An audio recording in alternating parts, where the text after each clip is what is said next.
I think so, yep. Here we are.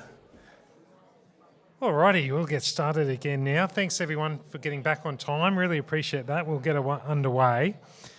I did just want to mention that, again, congratulations to all of the finalists and the winners. But I know that this year we had a record number of applications for the awards, and the calibre of those nominations was phenomenal. So finalists, the applicants, you should all be congratulated for outstanding nominations. I know Nicole wanted me to pass that on to everyone. So yeah.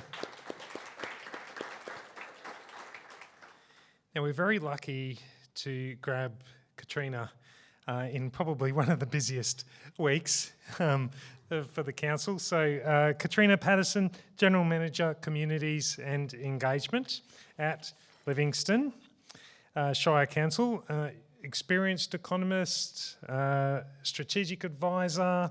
You've got over 12 years of experience in leadership across public and private sectors. Katrina's recognised for her evidence-based insights and commitment to sustainable, future-focused regional development that strengthens communities and supports long-term economic resilience. And I'm really looking forward to your presentation. So over to Kat. Yeah. Awesome. Thank you so much for that, Peter. And I know Peter's just stepping in today, so thank you for that. We do appreciate that. So I guess today's presentation I'm coming at from two angles. So one, my time, of course, in local government, but also the time I spent in the private sector working for a company called Informed Decisions.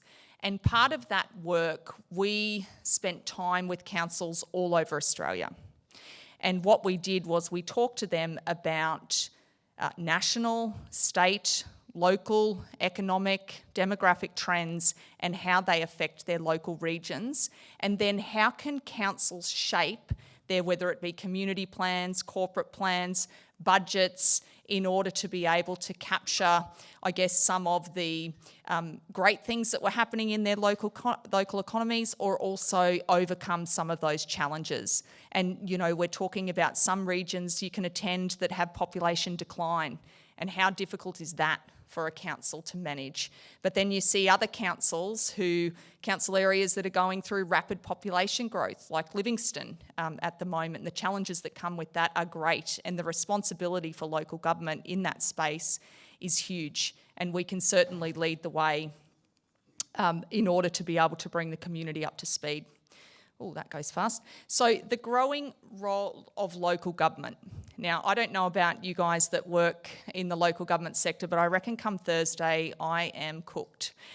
There is so much to do. There is so much feedback we get from the community. There is so much work that we can be doing that we might not be doing. We have to change, we have to pivot. It kind of feels like Chris's definition of a small business is what we've become in local government. And some of the things that in my department we certainly work very hard on is around that planning environment, our community and business engagement, growth and investment by providing some of that certainty around infrastructure. And I congratulate the Queensland Government on their regional activation fund, of which we were successful in getting some funding for the East-West Connector. That program will support local councils all over regional Queensland to start to progress some of the overarching challenges that we're facing. So at the moment, the greatest thing I think we can do for small business in our community is to build homes. Okay, so it's a real focus for our local council. We also advocate for local business and community needs, and I'll talk to you later about our community views surveys and how it actually informs our council and where we should be advocating. We need to keep our community compliant. Now, development is excellent. It's fun sometimes. But one of the things that we need to do is we need to ensure that our developers are meeting the standards that our community expects. And that takes a lot of work from your local government compliance officers, and we are certainly seeing it as a real challenge in our community as development is skyrocketing. So we are on site, we are making sure they are doing the right things. The environment is very important to our community, and we need to make sure that whilst we are providing the environment for them to develop in our community, they are also doing the right thing by us. We also use data and research to inform decisions and priorities, and our economic development team that are here today work with our data, whether it be our ComSec data, our ID data, to be able to look at, well, what are some of those trends so we can inform council and say, hey, we really need to look at this data in order to be able to achieve whether it be greater investment into the community or support for our small businesses. We also work with our local business. Our regional partners are also very, very important. And it would be great, CQ as a region, we are quite powerful in terms of the things that we achieve. We certainly punch above our weight. And at the forefront of that is all of the local councils, but also Capricorn Enterprise that look after particularly our tourism development.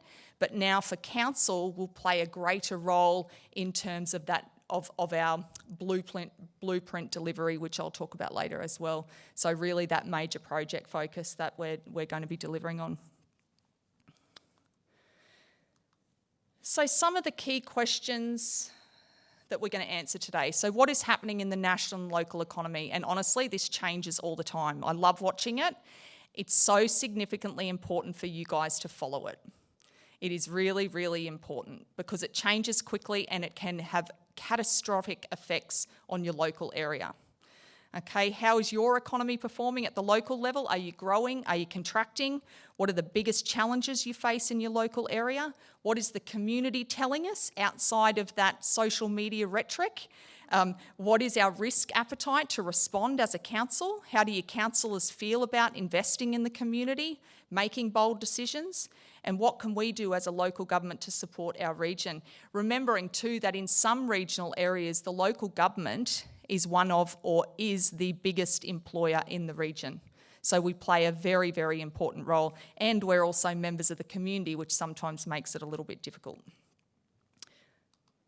So the national economic trends, and I really wanted to highlight that difference between just in February, what the RBA was standing by in terms of its figures compared to where we are now. Okay, so headline CPI is at 4.35%. Remembering that it wasn't that long ago, in 2022, we had 13 consecutive rate rises, which heavily impacted our household spending and saving. In Livingston, we have just over 30% of our households whom have a mortgage. Okay, so 30% of our households had an average of an additional $1,000 per month on mortgage payments. That is an impact on our local business sector. After a period of cooling post-2023 where we were all getting excited, inflation is now rising again, mainly driven by housing, energy and construction costs. Of course, we've got the fuel crisis. The RBA will be a lot more cautious moving forward, and we'll trying to manage that inflation back between that 2 and 3%, which is the level we really want to see that inflation rate at. So we'll be monitoring that, and we'll probably have 1 to 2 more rate rises by the end of this year. A further impact on our local community.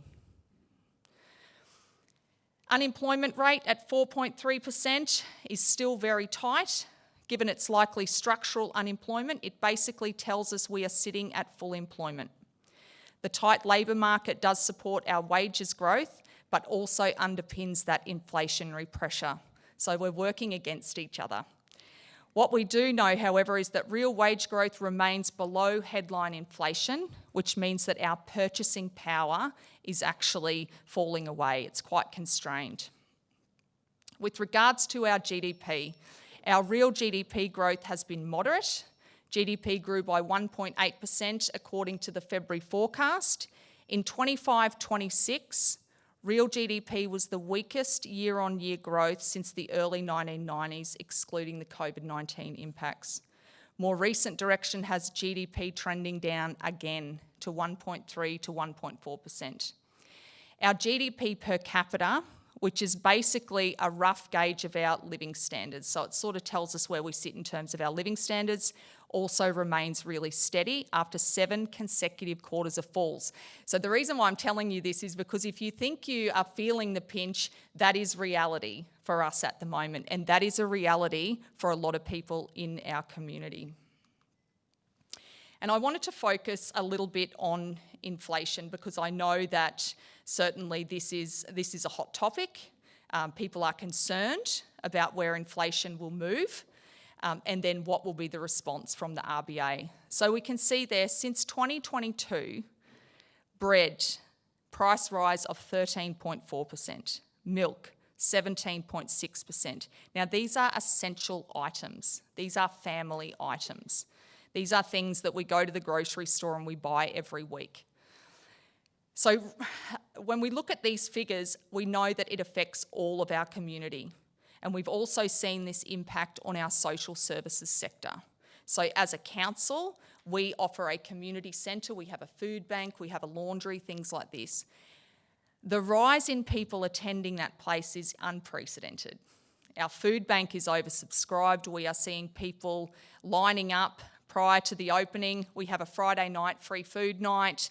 You can see people coming there, parking, getting food for their kids and their families. That is a pretty sad state of affairs in an economy like Australia where we take things such for granted.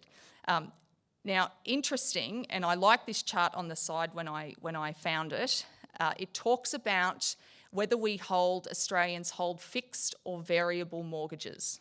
And the reason why this is important because it shows us how vulnerable we are to interest rate rises. So only 14% of Australians have a fixed rate. Most of us take out a variable rate when we take a home loan. I'm one included. I've actually just split mine. But those changes mean that every time the RBA makes a change to our interest rate, it's affecting 86% of households that hold a mortgage. We're a little bit lucky in Livingston that we have a lot of retirees. We have people moving in and they've bought their home, and we've got people moving up from southeast Queensland who find our housing affordable, which is interesting. But certainly for majority of young people, anything that hits our inflation and then our interest rate is going to have quite a dramatic effect on their household spending. Population growth. And this is one where government policy is certainly not moving at the same pace or in the same direction.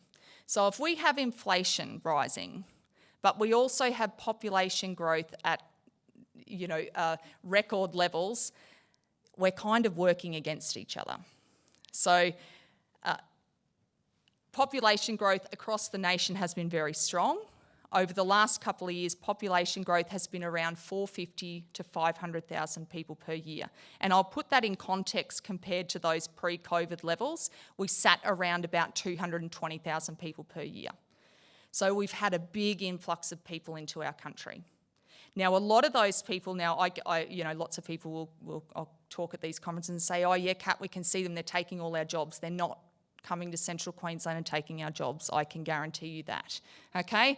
Where they are going is to Sydney and Melbourne into the tertiary sector, which is a really important thing for Australia to do. That is a huge exporter for Australia. However, it works against what we're trying to do in terms of bringing that inflation down. Okay, so we're sort of robbing Peter to pay Paul, so to speak. So you will also notice there that permanent visa holders, which is the yellow one, okay, really hasn't changed that much despite our requirement for additional labour in our communities. Okay, so I don't know about you guys, but we have about 40 or 50 jobs available at council at the moment, and we are crying out for labour in our construction sectors, our healthcare sectors. A lot of our small businesses are folding simply because they cannot get staff and they are burning out. It's very, very difficult. It's a difficult market. It is very tight. I think Livingston's unemployment rate is sitting at 2.9%. And part of that story sits with our housing shortage, because we may have the jobs available, we have nowhere for people to live.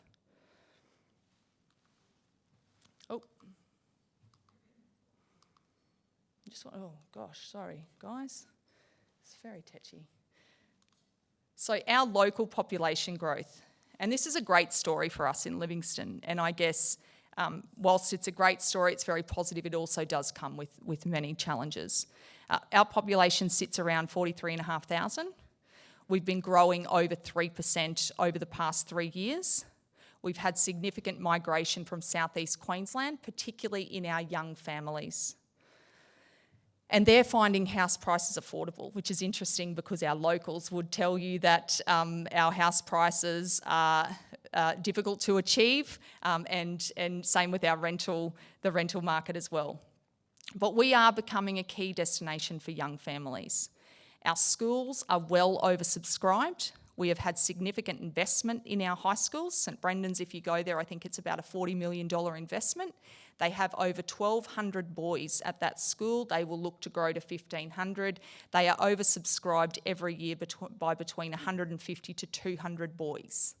My boy attends that school and it sounds amazing, but a total nightmare for teachers, I can imagine. But it is a beautiful school. It is a great place to send your kids, but they are certainly bursting at the seams. Same with our sporting clubs.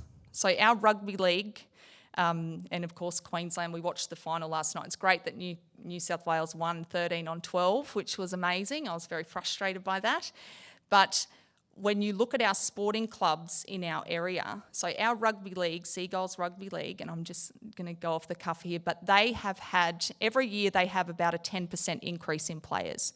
Last year they went from 400 junior rugby league kids to 600 kids playing rugby league. We do not have the fields for all of those kids to train on at any one time. That is a challenge for local government. We have moved mountains to get a training field built for them within 4 months, simply because council, we have a growth agenda and we are responding. That is our job. We need to provide those community elements that make our community great. We are fast-tracking our sporting field development at Barmarie in order to be able to cater for all of those kids. But we have not seen growth in sport in our community sporting clubs like we have in 2026. And we will continue to see that growth, which is great. It's exactly what we want. It's what we want to see as a council. It's what we want to achieve as a community as well. Our projected population growth. And this is where it really gets real for us at the council, is we are the second fastest growth region in Queensland. We are the first fastest in regional Queensland. We have a beautiful destination. We also need to protect that. By 2046, our population is estimated to grow to around 70,000. Our total dwelling demand is expected to grow to 11,500, which is huge. So the growth that needs to occur in our region to cater for the people coming in is something we need to really work hard on over the next 2 to 5 years. That means we need to work hard with our developers. It means we need to work hard with our elected representatives so they can be brave and bold. It means we need to work hard with our partners, including CAP Enterprise, state government, so that we can have the infrastructure ready for when people arrive. It's a significantly important thing for our region, and we've decided as a council to stand up and really take on that challenge. Our local economic wealth, and this data has just come out, so it's exciting for us. Our economy grew by over 100 million between 24 and 25. We are growing faster than the state average. Now, the strength behind this economic data are our small businesses, 98%. So that's who's driving that wealth in our community. And that figure could be much higher if we could get the people. And I guess that's the disappointing thing sometimes, is when you live in regional Queensland and you go, we've got such a great opportunity to grow and really take all of the great things that are happening at the moment, and yet we just don't have the fundamentals in order to be able to achieve what we could. And that's disappointing, but we're working on that. In terms of our local jobs, so over 440 jobs created last year. Since 2020, almost 1,500 additional jobs and over 2,000 new businesses in our region. They all want homes, they all need schools to go to, they need somewhere to kick the footy. It's a complex system trying to provide all of those things, as you guys would know working in the sector. Now, if you go online to Seek at the moment and you hit 4703, which is our postcode, there are over 1,000 jobs available in our region at this point in time, ranging from everything. I've got there healthcare and medical, trades and services, government and defence, community services development, education and training. All of these jobs available in our community, and the one thing that's holding them up is that housing. So now we move to property prices. Now, isn't this interesting? So for us, this is ridiculous. This is, in 2020, you could get a house for between 400 and 450,000. Now you're looking at 800,000 plus to get in the market in Livingston Shire. For Southerners, that's okay. For us, and for people moving out of home or people trying to buy their first home, that sort of thing, that's a difficult market to get into. And if you actually look at our data, we've got a product called Housing ID. If you look at that data, you will see that one of the areas that I think probably as a team we're most concerned with is that we've got a lot of young people living at home with their parents at the moment, who I reckon that's probably going to last another 6 months to a year before mum and dad or even the child starts to go, I can't do this anymore, I want better opportunities, and they will move to the southeast corner where it is cheaper. Our weekly rents, you can see there, around, where am I? We've gone from around 400 a week to now around 650. And the houses aren't great at 650. So we're not talking about a brand new home in Mullumbin or Kinka Beach or Inverness. You're certainly looking at something a lot more basic. And unfortunately, I think our children have been so spoiled that their idea of a first home is very different to what ours may have been. But anyway, that's a challenge for all of us who are parents in the room. Our residential vacancy rates. So you can see here sitting below 1% over the past 4 or 5 years. That's not changing. We're not budging. Unless we suddenly build 150 homes next week, that's not going to change. And with the construction sector that we have at the moment, with the people problems we have at the moment, it's very, very difficult to I guess, even challenge that bar at the moment. But certainly, as I say, we work with our developers, we work with our council, and we try and get those things moving in a methodical way in order to be able to get those homes built. That's the aim. Our tourism sector. The numbers don't lie. Since 2021, the value of tourism in our region has grown rapidly, providing over $150 million worth of economic value add and over 1,500 direct and indirect jobs. And tourism is also a really important part of people moving to a destination. I don't think I've ever been somewhere or taken a job somewhere that I haven't travelled to and said, oh, I kind of like this place. It looks like somewhere I could call home for a period of time. So it's a really, really important part of drawing in employment as well. One of our big issues, however, is that short-term accommodation costs have risen between 40 and 50% in Queensland since COVID. This has certainly been felt in regional centres, particularly coastal hotspots like Yeppoon. So we have felt that in our community. When chatting with Tourism Queensland, our council has been quite adamant around the short-term accommodation, and I know Mary is a huge advocate for that, and we certainly, it is not something we need, it is something that is an absolute non-negotiable necessity. We need that short-term accommodation in our community in order to continue to build and thrive in that tourism sector. Now, one of the things that I love about my job is I get to, and being the department with the word communities in it means that we have to respond to a lot of that community sentiment, feedback, rhetoric. Social media has been wonderful for local government. It gives us a lot of energy when we get to work and we see the reel of, the complaints about this, that and the other that are completely unfounded. And then we're not sure how to respond, and then it goes through all the counsellors, and then they ring and say, Kat, what's happening with, and it just creates a really big distortion around what is actually occurring in the community and how the community actually feels.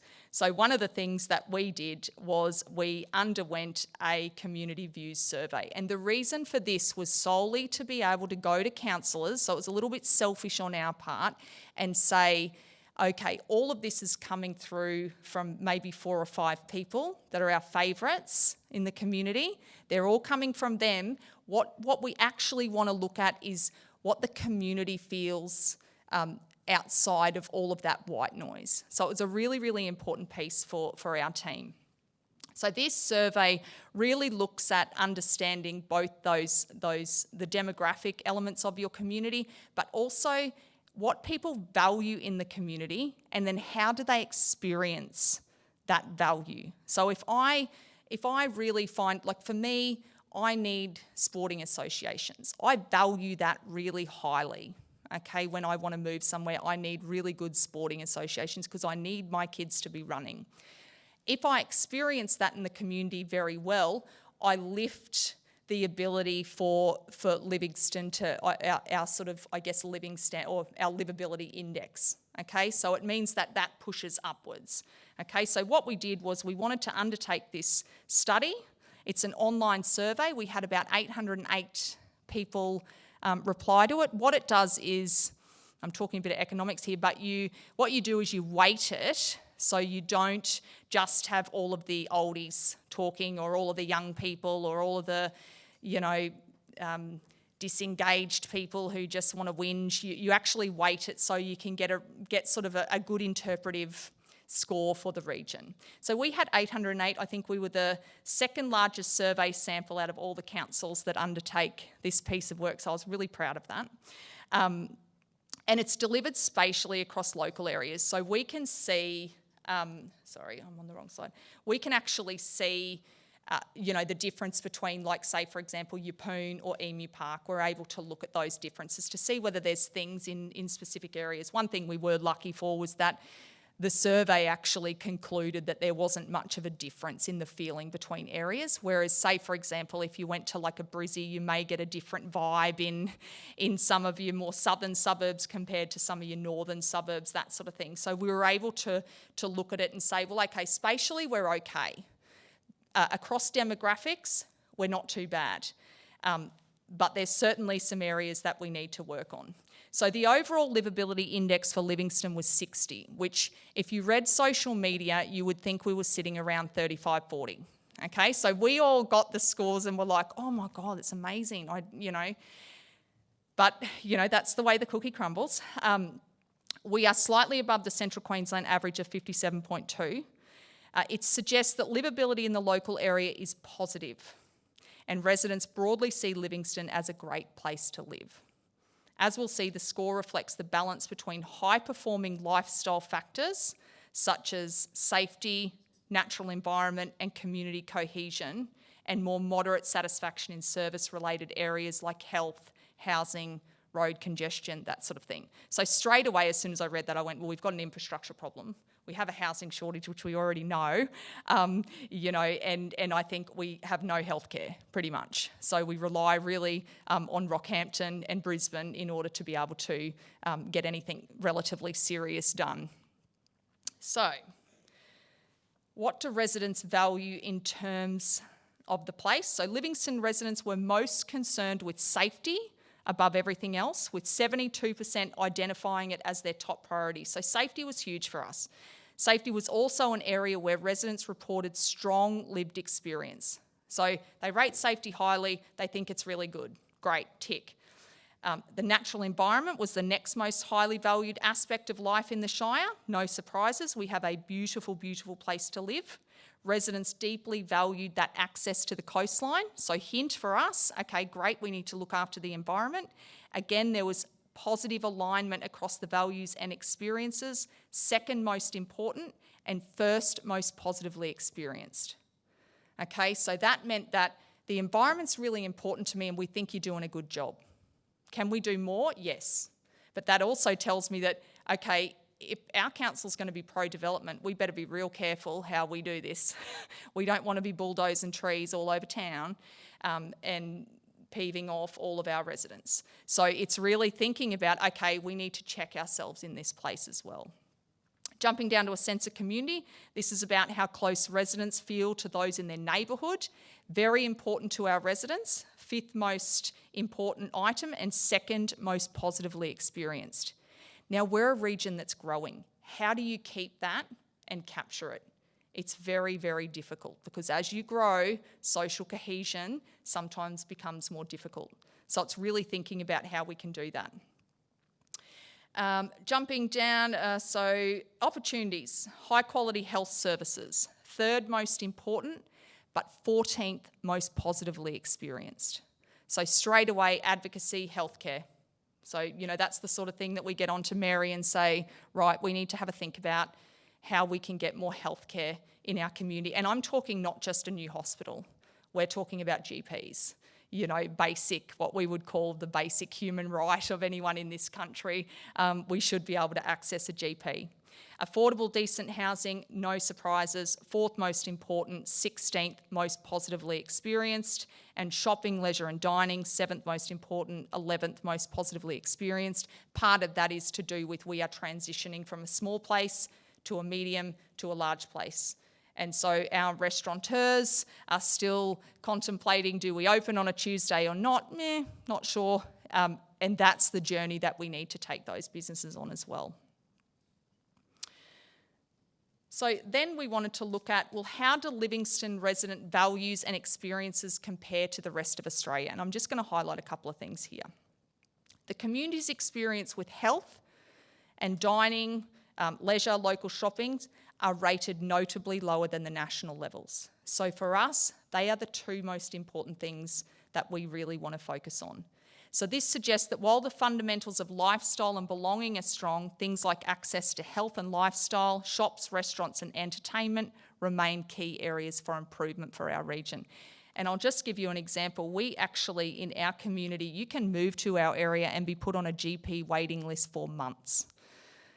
That puts pressure then on the local Yeppoon hospital. Then that puts pressure on the regional hospital in Rockhampton.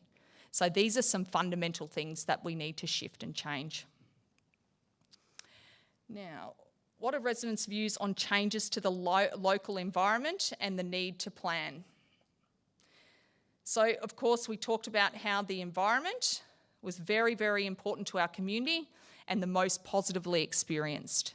Along with growth and development pressures, one of the biggest threats to people's ability to access the natural environment is extreme weather impacts. We live in a cyclone community, we've had bushfires, you name it. I think Central Queensland has experienced it all, similar with North Queensland.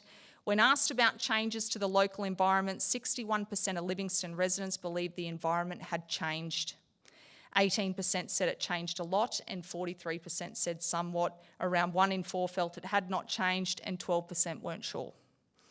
The results showed that most residents are feeling shifts in their local environment. While not all residents perceive dramatic change, the overall balance suggests a community that was environmentally aware and observant of local condition. So something that we really need to consider. So there was a strong support for that proactive planning for potential environmental impacts.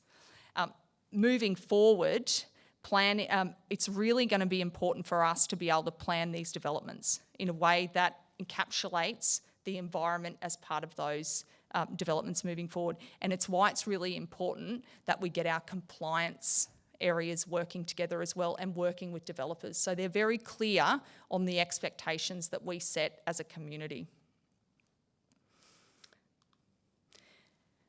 The next one, health services. So the third most important attribute and the 14th most positively experienced was high quality health services. Livingston's older population does contribute and does weigh a little bit in this, with a median age of 43 compared to 38 for Queensland and Australia.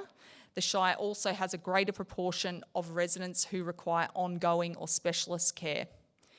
When asked which areas residents would like council to advocate for on behalf of the community, health services was clearly top at 59%. Open text responses suggest the need for more local doctors, specialists, improved hospital facilities, including operating facilities, and mental health support, which we know is something affecting all of our communities. It's quite distressing to know that if you move to this area, you cannot gain access to a GP in a way that you should. Medical practices are not taking new patients, and this is clearly a community challenge that needs to be addressed. Now, people would say, well, this is really a state government issue. It's not. It's an us issue because it's a community issue, and it also means that we have the opportunity to work on this area, particularly with our local development industry. Housing. Now, this one affects all of us. So in Livingston, as with other places, both young people and renters experience significant barriers to accessing affordable, decent housing. For young people, housing was a significantly more important attribute of livability, and yet experiences with housing in the local area were 3.9 out of 10. So we're really creating those barriers for our young people to get in the market. And to be fair, the only way to solve that is with supply. And I think we've all sort of recognised that. I think the state government's on board. We finally got the federal government on board, although, you saw the last budget and that's not looking great. But we do have, one thing I must acknowledge is that RAF funding will be a game changer for our region. It really will. It will be what changes our council's perspective and our community's perspective on where we can move to and how quickly we can get there. Same with renting. We have a 70% importance, and once again, our experience is 3.9 out of 10. We are lucky in a sense that we have a high proportion of residents in Livingston that actually own their own home. So we are a little bit immune to what might be going on and the changes that take place in the market. But like I said before, 30% of people in our community have a mortgage. So every time we have a change with the RBA, that affects our people. Now, this was a really important question for us to ask for our councillors. So we put this in, we asked for this one to go in. What are the residents' views on growth in Livingston Shire? Because, of course, a lot of the rhetoric online is, no growth, shut the gate, what are you doing? We're overwhelmed, it's busy, all of those sorts of things. Can't get my car parked in front of IGA. It's all of that sort of information is coming through, and it comes through fast, and your councillors really... They love that feedback, which is interesting. So most Livingston residents indicated that they supported development but wanted it to occur slowly and carefully. Around 70% preferred managed, measured growth, while 12% wanted the community to remain as much as it was, and 16% supported faster development. So that was a clear indicator to us to go straight to council and say, right, we can do this. We have permission. We can move ahead with the growth agenda that we have. We just need to really think about how we do it in a mindful way and think about the timing of developments, the type and style of developments that we decide we want, and we need to work closer with that development sector. Housing affordability, diversity were recurring themes. Many residents felt that rising prices and limited supply were making it difficult for young people and long-term locals to stay in the area. The need for more diverse, affordable housing options was widely noted. Environmental protection was another consistent priority. Residents voiced concern about the loss of natural spaces and biodiversity, emphasising that growth should occur in a way that protects the Shire's natural beauty and character. Some suggested that new development should focus on consolidation of density rather than sprawl to preserve green areas and coastal landscape. But majority of residents said we want growth, but we want it in a mindful way. So all in all, healthcare, big issue for us, something we're working on. Transport improvements, infrastructure, it's critically important for our region to be able to get the housing built. That's the important thing. We can't build houses if we don't have the infrastructure. So we need to get the infrastructure built. Affordable housing, so we're working with providers at the moment to look at housing affordability and low-income households to support low-income households in our community. Safety and crime prevention, we have a very good working relationship with QPS, and environmental protection and sustainable development. That compliance is an important piece of your development, and we just need to remember that. So our response, Blueprint Livingston. So what we sort of did was we looked at the data with regards to, you know, the hard factual data, and then we took our community views, and what we decided was to develop a project called Blueprint Livingston, and it's basically a way of fast-tracking everything. So our social infrastructure, it's fast-tracking, here we go, it's fast-tracking our planning scheme amendment, so we've outsourced that, we've given them 9 to 12 months to get a planning scheme amendment through, to really look at that, our housing shortages. We've got our TLPI, so we went through the state government, which were actually really easy to deal with in order to be able to get that TLPI through, so we could open up three parcels to be able to fast-track housing in those developments as quickly as we possibly could. We're also doing LGIP review ×2. We literally signed off on our LGIP maybe a month ago, Sonia, and we're doing another one. So we're doing our amendment straight away. So that's how quickly things are moving. So we've got a planning scheme amendment, the LGIP review, and those two things, the reason why we're doing those two things together is because they really work hand in hand. And while one lags the other, we really aren't achieving what we need to. So that local government infrastructure plan is really the veins that run through the planning scheme amendment. So we need to make sure that those two things line up, and they line up for the state government. Okay, one of the things that we learnt the other day as part of our study was that the growth that we're going to see moving forward in these 11,500 homes is that 40% of that growth is going to occur outside of our PIA. Now that's an issue for us because that means council may have to fund a lot of that infrastructure, and then that's a political issue right there. So it's about lining up that LGIP to make sure we're prepared, so we're ready. So when developers come, they have certainty around what infrastructure we're going to provide and what we expect them to provide. Some of the other things we're doing, we've got RAF Round 1 and RAF Round 2. So Round 2, I think we're looking at 3 different projects, one up there in the Northern Corridor, which is going to be an important piece of work for us. The Northern Corridor presents massive opportunities for Livingston, and we will be pushing that hard over the next 5 to 10 years. We've had a lack of strategic planning and forward thinking. So we've been a council, and I am assuming just the same as you guys, that have been running on empty for a long period of time. We've been through amalgamation, de-amalgamation, all these things that we've had lots of CEOs. We've had lots of fun over the last 10 to 20 years, but we've really just been running up and down on the spot. And now this is a chance for us to reset and go, well, we need to, one, catch up, but we also need to provide some certainty for the future, okay? Planning scheme amendment, LGIP review, RAF Round 1 and 2 will be helpful. We've also got our Homemaker Stage 2. We've got the Northern Corridor work that we're doing.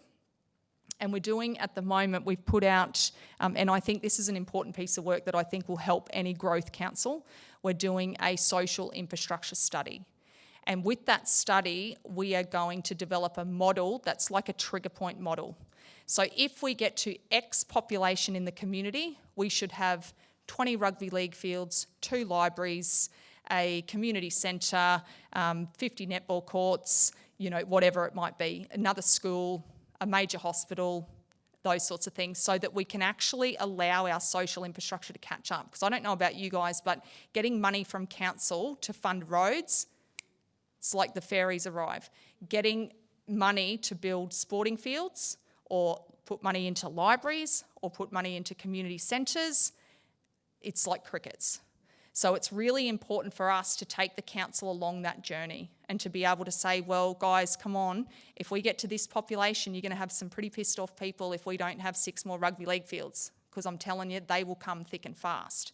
So it's about understanding that those are the vocal people, but these are things that we do need to provide. We have an obligation to provide community assets, but you know, it's finding that balance with the council as well. So this study will allow us to have a formula to go straight to council and go, we have reached this level of our population and we actually need 2 new high schools, 2 primary schools, and this is where we think they should be. So we've done all the thinking, okay? Because one thing, and you guys would be the same, is that we don't want them thinking. if you can understand what I mean. We want to take the thinking out of it, and we want to be able to say, here is the solution. So we don't end up in a bit of a higgledy-piggledy mess as well. So what this means for local business: improved workforce access. So addressing those housing shortages is number one. We cannot get staff for people unless we have somewhere for them to live. So for us, the best way to help small business at the moment is to build homes. And part of building those homes is to invest in infrastructure.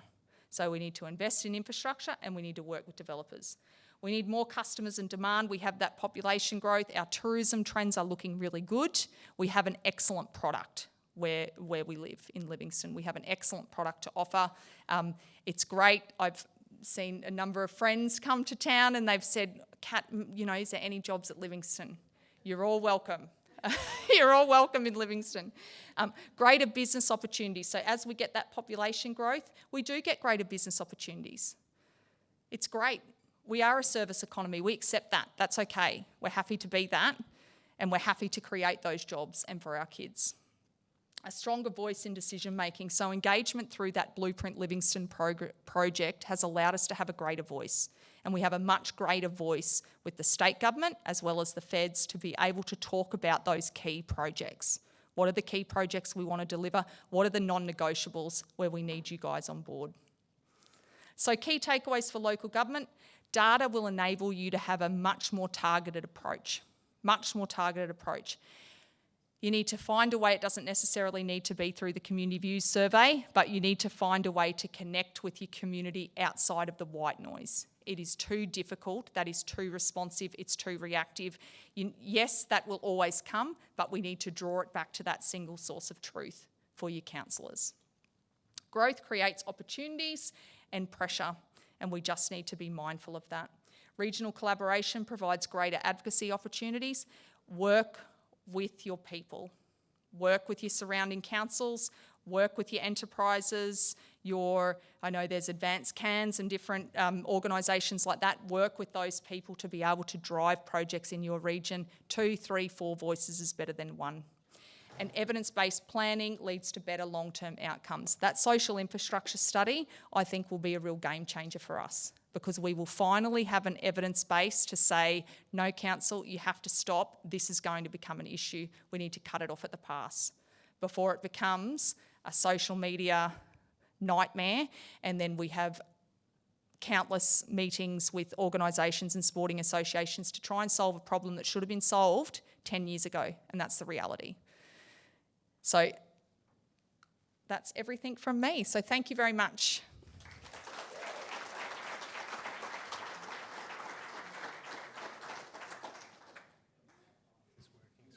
Thanks, Kat. Thank you so much. That's fantastic. And you've also helped us as well a little bit, because now we've got next year's theme for the conference. We don't want them thinking. Yeah. Awesome. Great. Brilliant. So, it's Thursday. It is Thursday. It is crazy day. So we do have some time for questions from the floor, but I've got one myself to kick things off. So start thinking about those questions, because I wanted to just tell a quick story first. When you go to Dallas in Texas, there's a children's hospital there, and you walk into the front door and there's this massive mural on the wall when you walk in, and it says, "Good minds create, great minds steal." And we've got you here with all of this fantastic evidence, what you've done already and what's about to happen, and all the people in the room can tap into that. So have a think about what you want to steal from Livingston and what they've lived. But the Blueprint Livingston, I just wanted to know a little bit more about that, how that came about, because it doesn't just happen overnight. Yeah, well, I think what's happened in Livingston, and I've been in this role for now almost 18 months, and I think what's happened is a lot of that population growth has really come and bitten us on the bum, big time. and we weren't prepared for it. You couldn't predict it. COVID has been wonderful for us, but it's also created significant potholes. And as you guys know, when you have growth in good times, things start to fall away. And that's a real issue. So we've had to really catch up. And Blueprint Livingston was a way of us going, right, we need to catch up. How do we do that in a local government context, in a government environment where you have lots of red tape, blue tape, green tape, there's everything. How do we do this catch-up phase in a way that takes us a year rather than 5? Because we do not have the time.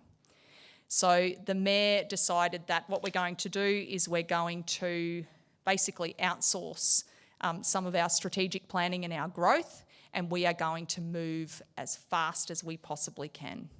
And that's where Blueprint Livingston was born, was we basically created a small team of, I would say, quite aggressive professionals that are working very hard to achieve things that normally I would suggest would take councils between 5 and 10 years. And I can almost guarantee you we will deliver those within 1 to 2. And that is finding ways quickly to cut the red tape. It is gaining front doors to the state government as quickly as we possibly can with our non-negotiables and saying, look, we cannot accept a 2.5% growth rate over the next 5 years without this support. That's just reality. It's not. We're not. We're not showcasing a story that we might have this. This is happening. It's coming, and these are our challenges. So the Blueprint team. It's an interesting team. I've got some of them here today, but they are the big thinkers. They are the people who say, well, why can't we do that? Let's do it. Let's give it a crack. And until we get an absolute no, we will keep pushing. And that's what we'll be doing over the next 1 to 5 years. It will be an aggressive approach. We'll make mistakes along the way, but that's life. So you mentioned there before about density versus sprawl. So how do you balance then livability versus density and ensure that you don't lose what makes you unique? Yeah, one of the things we're doing at the moment is we're doing a building heights review. So at the moment, to build anything above, I think, 5 or 6 stories in Yeppoon, it's just not. The height limits that we have restrict the amount of money. It's too expensive to build those. Yeah. So basically what we're doing is we need to look at how we incentivise that development. One of those is to allow people to build higher. Okay, so we will, as part of that planning scheme amendment, we'll go out to the community and get community feedback. We've had developer feedback, and that's been interesting. And we will work with the community around how we deliver products that match the right areas. What we've done, I guess, and Sonia's the brainchild behind this, and I really like the way the girls did it, was they selected certain parcels that they said that potentially could go to 10, that potentially might go to 8, and they're all across the region. So we picked maybe, I think, 6 to 8 or something like that. We sent it off to our consultant and said, we want to consult on these things. We want to know what is possible. We want some imaging done and all of that sort of thing. So we can try and build a story for the community to come along on that journey. Now, we may get to the building heights, consultation, and we may get completely hammered, and it's just not possible. And so we'll have to pivot and look at what else we can do. You do need to be careful with development because we don't want to end up with, enclaves of certain income brackets and things like that within our community. We need to be really careful, and it is one of the reasons why now we have more of a concierge effort with our developers to be able to say, here's how we want to work with you. And we are possibly dictating a lot more to the developer than we previously would have. But that's because there's been such a big shift in the market. So previously we were like, great, they want to develop, excellent. What do you want to put there? Great, awesome, go ahead and develop. It's going to be great, because we didn't have a lot of development. Now we do. Now we've got choice, and now we've got competition. So we can play a bit more of a role in, what we want, the outcomes we want to see in our community as well.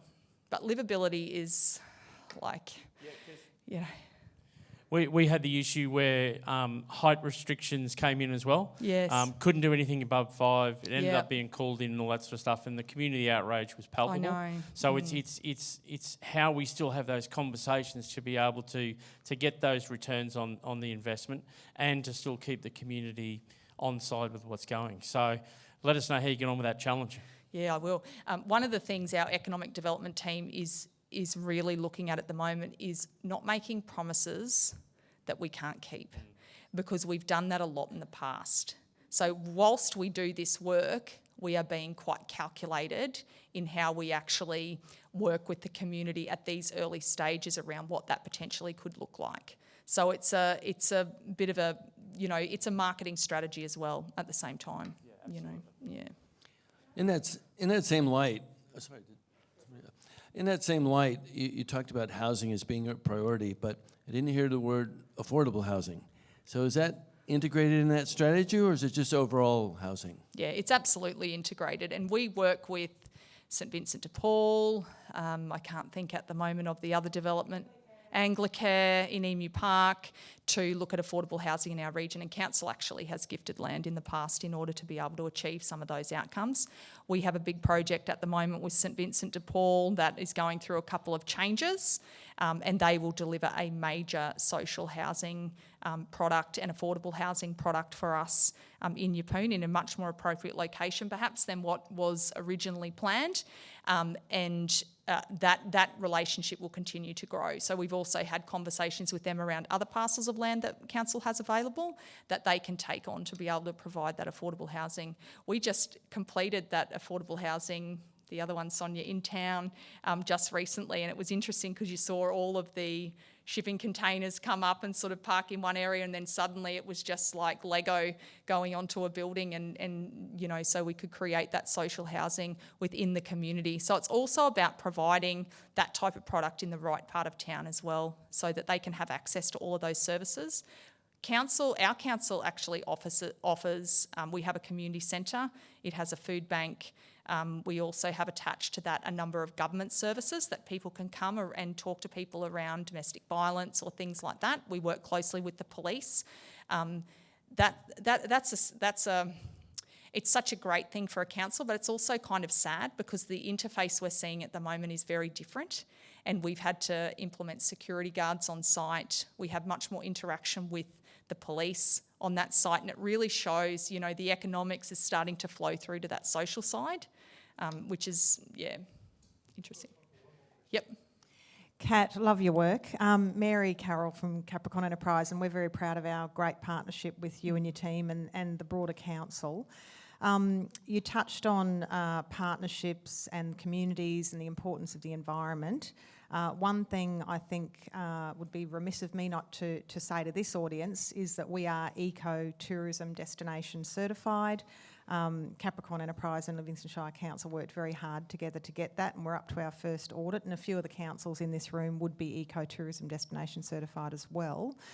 I guess my question is, going forward with our, for want of a better word, you used an aggressive growth, target, but we're lucky. We have lots of national parks and waterways and things that are protected forever. So we're very fortunate in Livingston like that.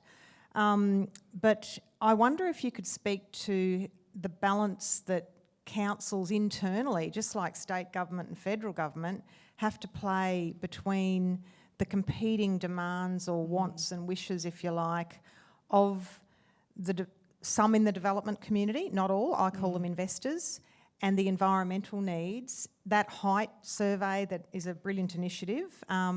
And also the second part of that question or statement, I guess, is for the councils in the room, don't underestimate the advocacy work that organisations like ours can do to help you.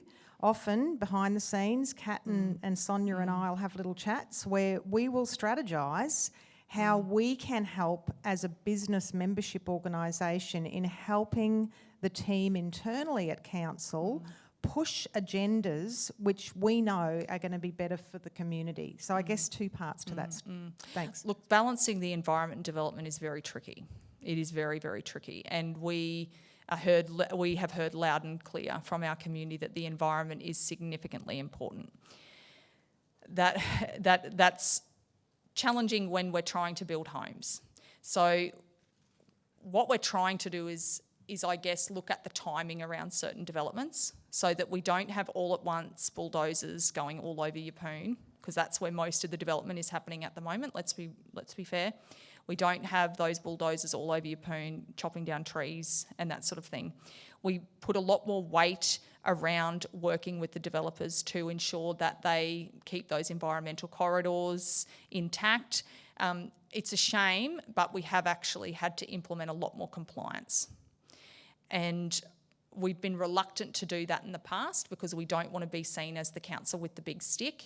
But unfortunately, it's the only way that we get outcomes. So I think we've sent out 3 significant fines to developers, and you will see the whole development bar jump. And then once we send out a few more, you see the development bar jump.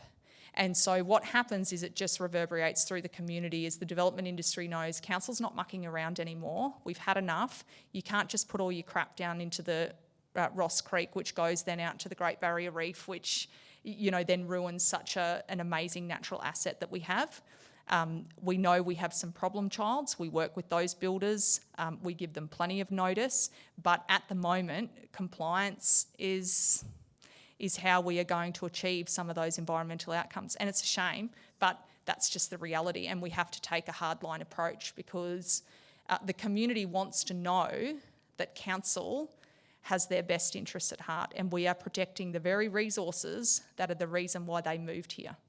And we need to remember that we're not only protecting the resources for the residents we have there, it's for our future residents as well. So I don't want to see in years to come all the trees down at the Pines completely decimated, and we see, there's no more creeks, there's no more, birds and things like that. We want to be able to retain that. And that's one of the reasons why environment is in my title as well, is simply because that we need to balance community, development and environment all in the one place. So it's really working hand in hand. And yeah, as I say, it's unfortunate we've had to take that approach, but so be it.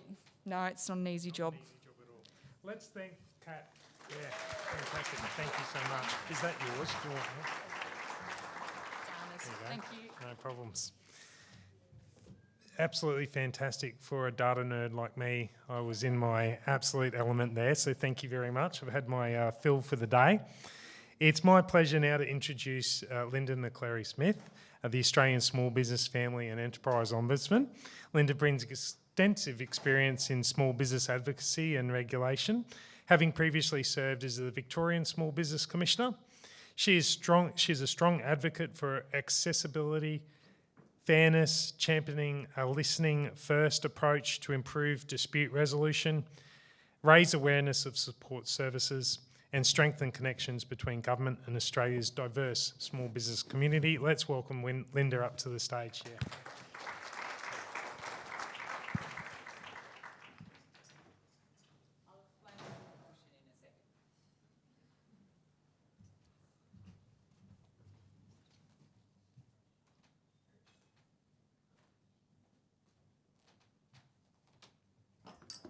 Thanks very much, Pete. I'm just putting that down so you can see me. Can you hear me okay? Yeah, great. Pete, you're doing an amazing job. You got thrown in at the last minute and you're smashing it out of the park, so well done.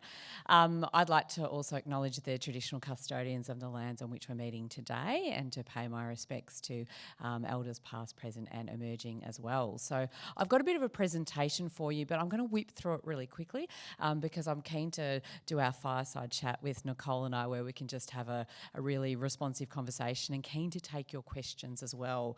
But I thought what I'd do first up is focus a little bit on what my organisation actually does. I have a really good handle on not your local contexts. That's why one of the reasons I'm here is to learn, and as Pete said, listen and learn. But when I was Victorian Small Business Commissioner, we put in place the small business, got to stop saying we, I've only been in the job 2 months, so I slide between the two. Victoria put in place a small business friendly charter, which for those of you who've signed up, you might be aware of, that's been going for quite a few years. So 68 of the 79 councils in Victoria are partners with that. So I have a very deep understanding of how these partnerships work in practice, both in terms of what it takes to get it over the line in your councils, to get the council, the mayor and the CEO to sign up to it, and then also how you can actually use it as both a wand and a sword, I guess, internally. So once you have the commitment, you've got the commitment from your senior leadership within the organisation, how you can use that to get stuff done internally on behalf of small businesses. So thank you so much for your communities in making the commitment that you have to the small business friendly program here in Queensland. It's really, really important. Pete touched on a bit of my background. So prior to being the Victorian Small Business Commissioner, for my sins in a former life, of which there were obviously very many, I had done a 12-month secondment at the Victorian Building Authority, so similar to QBCC, but more challenging. That gives you some context. But that gave me a really good understanding of the experience in terms of building and planning and the complexity that comes with that. And I think as you're navigating the challenges that you will be around in your own spaces around the population growth and what does that look like, and livability versus things have to change to accommodate people, and what does that look like? It's really hard. But prior to that, there's a reason I'm waffling on. Prior to that, I was in the Commonwealth Government for 17 years, so with the Fair Work Ombudsman and its various predecessors. And when I was in the Commonwealth the first time around, because you're dealing nationally, right? You've got national jurisdiction. In that case, pretty much every workplace in the country, minus parts of WA, who exercised some of their federal rights not to join the party, so to speak. You have to be efficient. You deal with national organisations, that kind of stuff. So you look at the big picture, you look at industry sector, and you're doing it at a national level. No surprise, Commonwealth and state, like how good is Commonwealth-state relations, right? We're modelling it, and local government relations as well. It's really important because when I was previously in the Commonwealth, you did it at a national level, not because you didn't care about stuff at a local, really granular level. It just wasn't on your radar because you're dealing with the Commonwealth stuff up here. And you're trying to be efficient in how you can deploy your resources, because every government entity, agency is running on the smell of an oily rag, as you know. Apart from big projects, they seem to get all the money. Anyway, I never realised in that role, I look back in hindsight, and I was head of all of enforcement for the country, basically for workplace relations, so that was really simple. But I never took a really hyper-local lens to using the example of why businesses were underpaying their staff or doing stuff they shouldn't be or getting stuff wrong. The local impact and the local context, it's so important. And then I went and did my gap year in Victoria, as the Commonwealth might refer to it, for 5 years. And I just had such deep understanding and respect for local context really matters. Your economic, what's happening in your communities from a climate perspective, from a community perspective, from an economic perspective, really, really matters in the way business operates. And it's not just about scale or the market that your small businesses are working to. It's just where they're living and where they're operating. It's all different around the country, and it's different within the states. And one of the things I'm really committed to is really diving into that at the Commonwealth level, because I think it's really, really critical. So constantly in my conversations with the Commonwealth, and as you can imagine, this is why my laptop and phone is constantly melting down at the moment, is there's been some announcements, obviously recently, about some intention around small businesses. and just bringing that back to hyper-local. So the language I'm saying into the Commonwealth, into decision makers and policy designers is hyper-local really matters. You can't just put everyone in the same bucket. Small businesses are so diverse already, as we know. Industry type, sophistication, how skilled or otherwise they are at the business of running a business, and then you add in what's happening in their back garden. And then, of course, with your small businesses, they're the residents as well. They're within their communities, and that impacts. And if you've got significant things happening in your community, the good and the bad of that will necessarily flow into small businesses. So I'm really committed to today as the start of that conversation, and work really closely with Nicole and her team on making sure you all have a voice into Commonwealth stuff. Because I don't need to go and tell you that as the front-facing door for small businesses in your communities, for government, you can often get blamed for everything, and the vast majority of it's probably not your fault either, because you're the government. So federal issues, I know the stuff that's grinding the gears of your small businesses, a lot of that stuff will be federal, a lot of it will be state.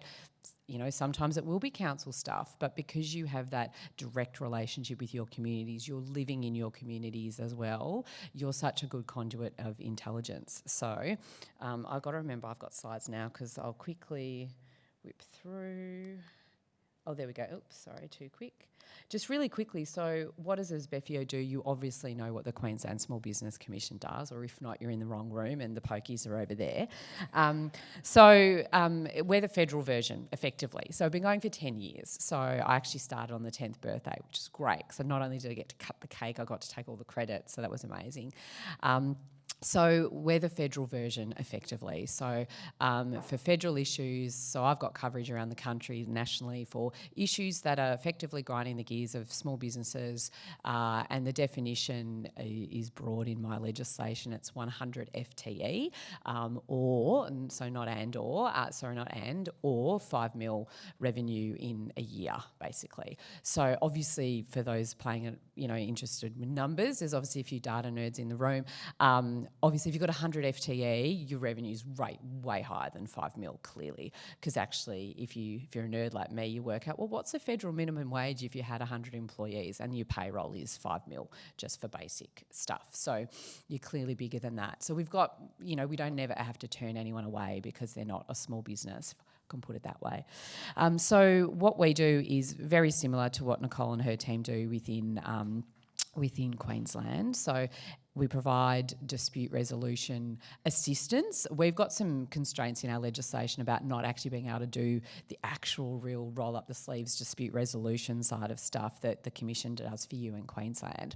But I'm working through that from a potential ledge reform thing. But if a small business has a Barney with another small business, or a Commonwealth government and agency, they can come to us for help. There's some constitutional tic-tacking, and this is where our teams work really closely about who does what. I'm not going to bore you with all the constitutional framework, but if you've got small businesses who are having disputes and issues and need a bit of help, please just send them either to Nicole's team or my team, and we'll sort out. They don't need to worry about wrong front door or whatever. If you come to us and we go, actually it's a state issue, or it's more appropriate that it be dealt with by the state, I will do the referral, and likewise Nicole, in the great spirit of shifting work, where no hesitation to pass things to each other backwards and forwards as well. So we do the dispute resolution, advocating for small business on policy. I have a legislative responsibility for that with respect to the Commonwealth, so obviously the budget announcements, which one thing I would say, because you will be having all these conversations with your small businesses and your teams, one thing please to remember, I'd like to remind small businesses, because a lot of small businesses are understandably panicking about what the changes are, and so the bill's just been introduced into Parliament this morning to do with some of that stuff, and it's been referred off to a Senate inquiry to report back. Most, not all, but most of the really big ticket stuff that you're seeing so much coverage on and you're hearing lots of stuff in your communities about requires legislative change. So we should never presume the will of the Parliament. So that's one thing we're saying to small businesses who are coming and going, what am I doing about my trusts and CGT and all that kind of stuff is, just take a beat. It requires legislative change. Wait and see what happens effectively. Don't go off and spend 15 grand on your accountant right now. Wait until we know actually what the lay of the land is, because we should never presume the ultimate will of the parliament. So, and then we also, education and information to small businesses is what we also do.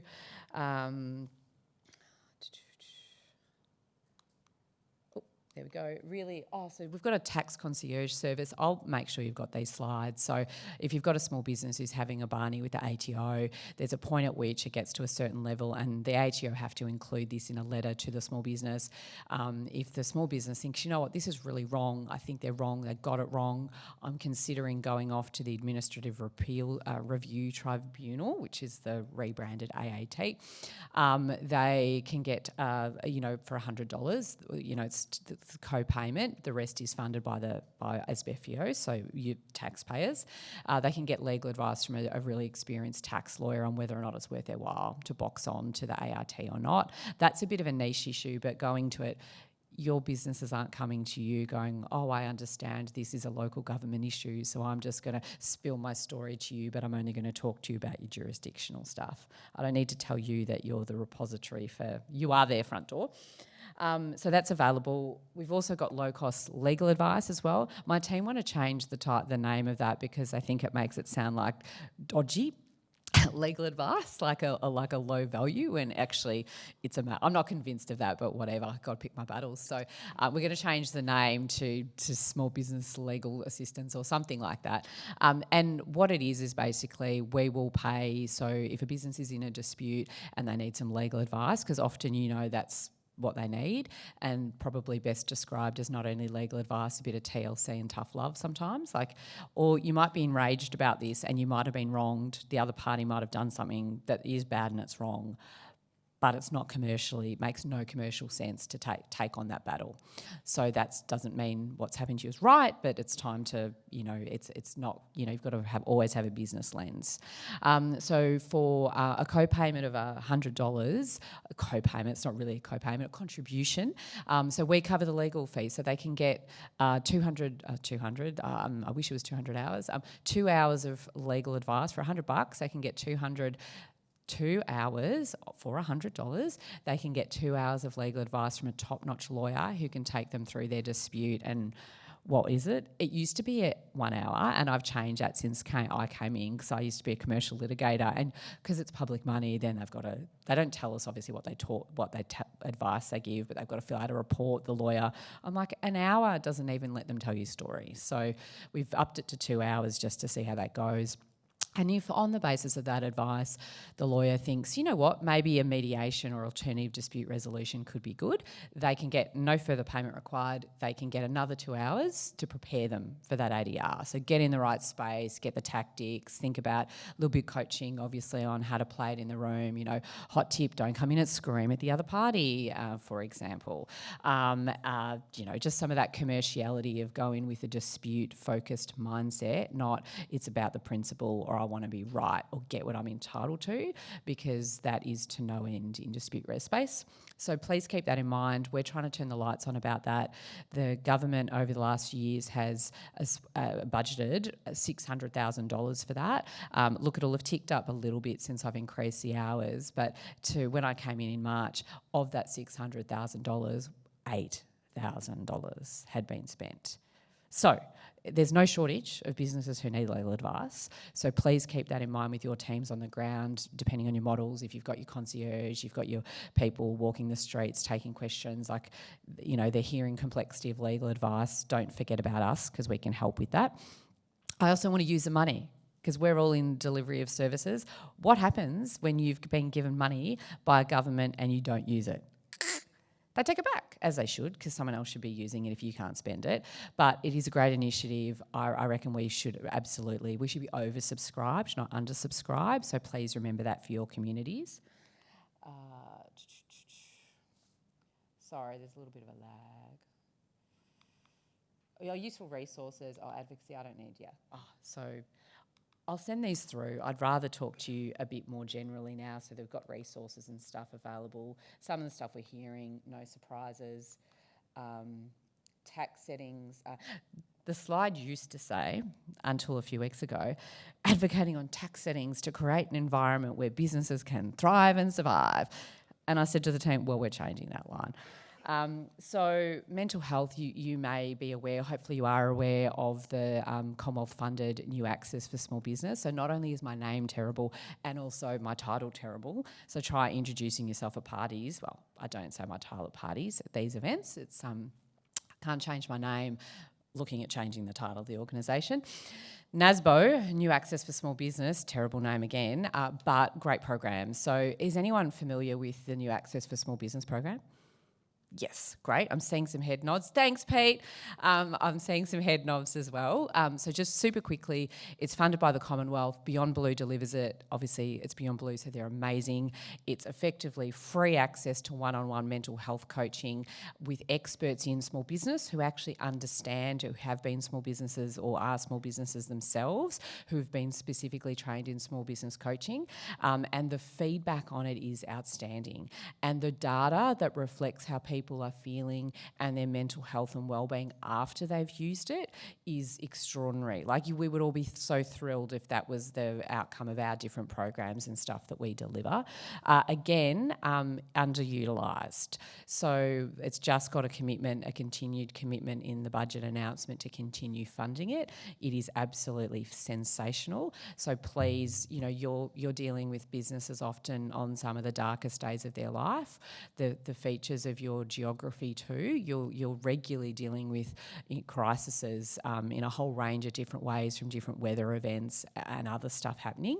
So when businesses are under pressure, they're often looking after their own mental health is the very last thing in their mind. So please keep this in mind, because again, it's a great service and it costs you nothing, which is great, but great value to your community. That's our details up there. So if there's stuff you want to have a look on our website, there's heaps of stuff on our website, so please don't hesitate to have a look.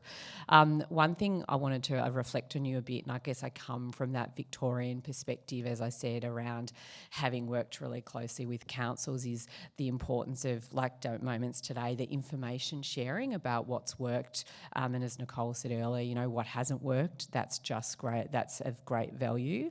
But I think ensuring where I've seen councils in Victoria work, be really supportive and get good outcomes in terms of that thriving economic environment for their communities, is where you're being relentless, obviously, in telling that small business story, and encouraging your small businesses to be really active in their communities.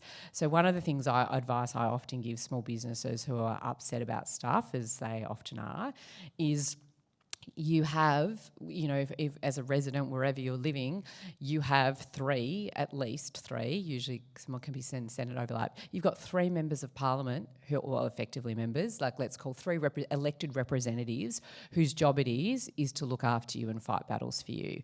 You've got Senate, you've got the Federal House, actually it's 4, sorry. How bad at local government? I was forgetting the state, sorry Nicole, I was thinking local government, but forgetting. You've got the 2 houses in the Commonwealth, you have got your state government, and you've got your local government representatives. They need to work those channels big time, because when you're advocating for things within your environment and even for state changes that you need to facilitate planning or what have you, and the federal stuff as well, the politicians listen to what comes through their electorate offices. So I'm always keen to encourage small businesses to do that. So I just leave that with you too. There's no shame in telling people to, contact their relevant MPs. Well, you're probably not going to do that if they're complaining to you about you. I wouldn't recommend that you send them off to the MP, so you have to respond to a ministerial, but feed it up the line. Because why not? Because politicians, as you heard from the minister earlier, they connect with stories. It makes it real for them as well. And also then the various, particularly at a federal level too, that local context really, really matters. Like when they make decisions over here, what's the actual impact on businesses down here? And then real examples, like real examples. So red tape reduction is a hot topic. It's become red tape in and of itself, red tape reduction.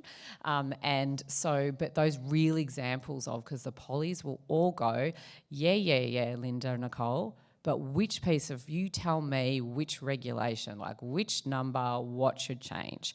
And it's really hard. And I know you've done some good work trying to harvest that. It's actually really hard to get the really practical examples of the little stuff, because all the little stuff obviously adds up. So SBF is here to help. Don't worry about if it's federal, state. I'll just plan on taking over Queensland. No, I'm joking. We'll refer it between each other. So leave us to worry about that. Don't let your small businesses worry about that either. They've got bigger fish to fry. Now, we've got a few minutes for our fireside chat. No, 4, according to my phone. Okay. Yeah. Yeah, we've got, we had to, I think we're still slightly under time. Can you hear? Okay. Look, I think really what I want to know from you, Linda and I have talked about since, she's come into this role, but we're already working together in the Victorian and Queensland role as well, around how we collaborate and share that information. I think that's a really key theme of today of, we all have our pieces to play and our roles to play, and the better we can connect those, the better for all of us. So certainly since I've been in the role, and I know my predecessors as well, very much fly the Queensland flag. Sometimes there are federal inquiries. There's one into insurance at the moment. And we made sure that we put a Queensland submission in as well, because we do have characteristics in our state that are different to the rest of the country, and they need to be considered. And we can't assume that federal, it's their job to understand all of that. So I think it's around how we do connect this. You all have such, great data and intelligence, and it's how, I don't know, Linda, if you have any ideas or if people have specific comments or questions, but it's how do we do that better so that, the local councils who are all very busy, everyone in this room is very busy, how are we going to make that pathway a bit smoother? I think it's a great question, and don't reinvent the wheel. You're already that data's amazing. So I was taking photos and stuff, and I'll get a copy of the slide pack as well too. You don't need to send me a particular report or whatever. If you're doing your reports anyway, if you've got stuff that you're happy to share, just send it through. It doesn't matter what format it's in.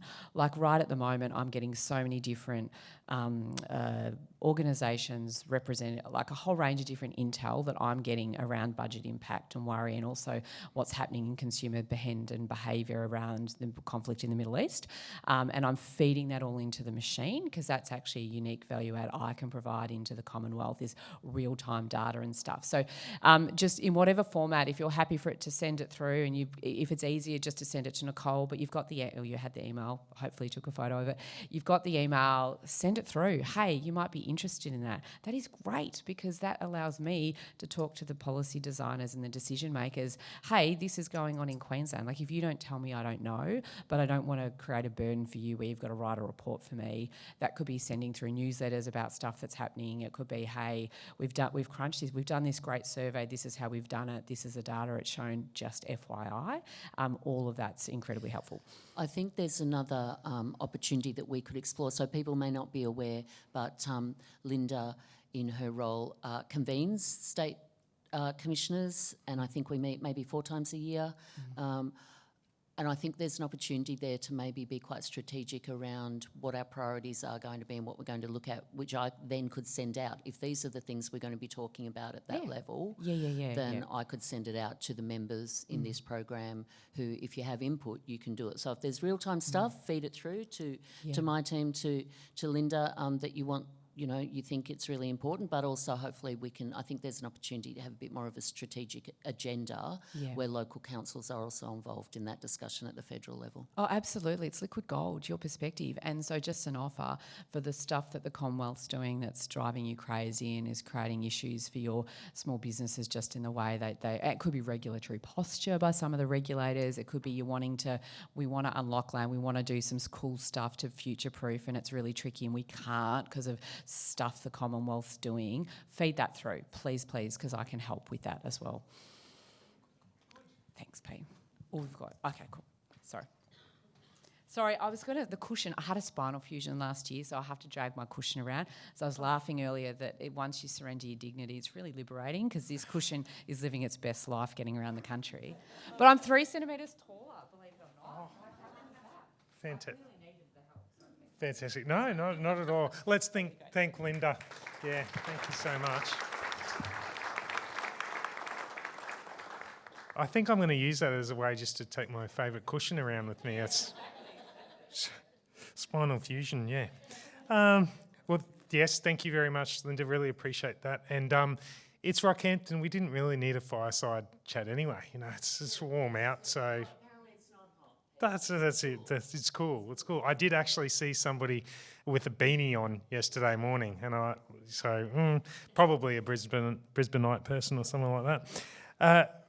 I'm going to introduce Robbie Dalton now. Robbie's the Managing Director of Localis, an award-winning Queensland insights firm supporting councils and small businesses, known for making data meaningful and usable. He helps communities understand visitor behaviour, economic shifts and local business needs. Robbie's practical, evidence-driven approach enables regions to plan strategically, strengthen resilience and unlock new opportunities for growth. Let's welcome Robbie. Awesome. Geez, that intro's pretty wordy. I like data, that's pretty much it. Raise of hands, who here has heard of Localis before? Oh, wow. Okay, that's awesome. Our marketing guy should get a raise. As a quick primer for what Localis does, a little bit, because we're also a small business based in Queensland. We're based in Brisbane. We've got 8 staff. We also started as a small business in Queensland on December 2019, we're an analytics company specialising in the visitor economy. So pick a worse time on this planet to start a company that specialises in that. Go for it. So today we're going to talk about some trends, some travel trends. I mean, we're going to take the approach of the visitor economy. I think Katrina did an incredible job. Where's Katrina? She thinks she's gone. Okay, I won't call her out, sorry about that. She did a really great job of explaining some of the trends within councils. So we're going to take some of those trends, extrapolate them a little bit, and then talk about what that means for the visitor economy. All right. We want to talk about what's underpinning the visitor economy at the moment, and there's a whole bunch of structural stuff underway. There's obviously underlying pressure, behavioural shifts and that sort of stuff, and there's a lot of stuff that's happening in Queensland as well, and all of this sits on top of the economy. So we're going to look at the economic sentiment environment around it. We're going to look at how that flows through both domestic travel and international travel. And then we're going to focus on, at the end, some stuff that you can kind of count on that is always going to deliver for regional areas in tourism and travel, which is quite cool as well. So let's start with the foundation, because everything we discussed today sits on top of that. Why did I pick circa 1989 to 1990? My parents told me the boogeyman of high interest rates for many years. Never get a big loan, it's got 18, 17%. There's people in this room who obviously remember that as well. This was widely known as the worst possible period in Australian history to have a giant loan, right? But you look at what it is compared to back then, that lasted about 18 months at the highest loan rate, right? Today, the pressures are way, way, way worse, and it's lasting way, way longer. Now, everyone here is living that experience as well. I'm not preaching to the choir here, but this also obviously has some pretty significant ramifications for discretionary spending. And obviously discretionary spending massively influences what happens in tourism and travel. Another great stat, I'm not going to go through them all, is in Sydney, obviously extremely unaffordable, but what Sydney loses, we pick up. 68% of people's revenue pre-tax is being committed to paying off their home loans, which is just an insane stat, right? So when you combine this structural pressure, you can see here the actual change over time as well. It was 3.3 and now it's 10x, which is just insane, and it's getting way worse as well. It's not getting better, so it's obviously quite bad. But when you combine this structural pressure with consumer sentiment that's not recovering, but instead it's grinding lower over extended periods, you have a very different decision-making matrix. So if you look at this one here, this is consumer sentiment. There's 2 consumer sentiment surveys that go out. One's a Roy Morgan one, one's a bank one. Consumer sentiment, just as the Iran crisis kicked off, was actually lower than COVID. So there's a global pandemic in March of 2020. The pressure that Australia is under, and they saw this crisis happen, we've got no fuel, take your roof racks off because that's going to help us get out of this crisis, increase your tyre pressure. Honestly, what sort of advice is this? And I think Australians seeing that sort of leadership and then understanding, going, wow, we're actually quite, fucked at the moment. That's not good. Sentiment was the lowest it ever was since the tracking of it. That's crazy. Like, that's really, really crazy. And so as a result of that, we saw an Easter where people had already pre-committed, they'd already bought, they went and had a good Easter. And then what we're seeing is now that the forward bookings off the back of that are becoming less and less. And it's even worse for regional areas. It's particularly bad for the outback Queensland as well. So how does this play out in the tourism behaviour? Well, this is how it manifests inside of the tourism industry. So obviously, things are bad, but what does this look like from a visitor economy perspective? So, this is from 2024. Imagine how bad this actually is now, this survey. 83% of Australians go, well, I'm going to cut down how much money I'm spending on travel, obviously, right? But what does that manifest like? Well, some are going to start booking cheaper accommodation. Some are going to take fewer trips. And even some are going to start switching to cheaper destinations. So I've got a slide on that in a second as well. But I guess what's striking is how deliberate this all is. It's not just, we'll just spend a little bit less, we'll just take a little bit of here or whatever. It's a conscious trade-off that people are making. And people are still traveling in many cases, but they're engineering the trip to fit a tighter budget. And travel still retains a special status in Queensland, obviously Australia. But even while we're making these cuts, a significant portion of the Australians are still wanting to travel. And so there's a tension between the financial, obviously, burden of traveling as well, but also the enduring importance of travel, and people still want to take their families out and do that sort of stuff as well. And unfortunately, though, this travel is not hitting everyone the same. Young Australians, in particular, the 25 to 29, are being hit particularly hard.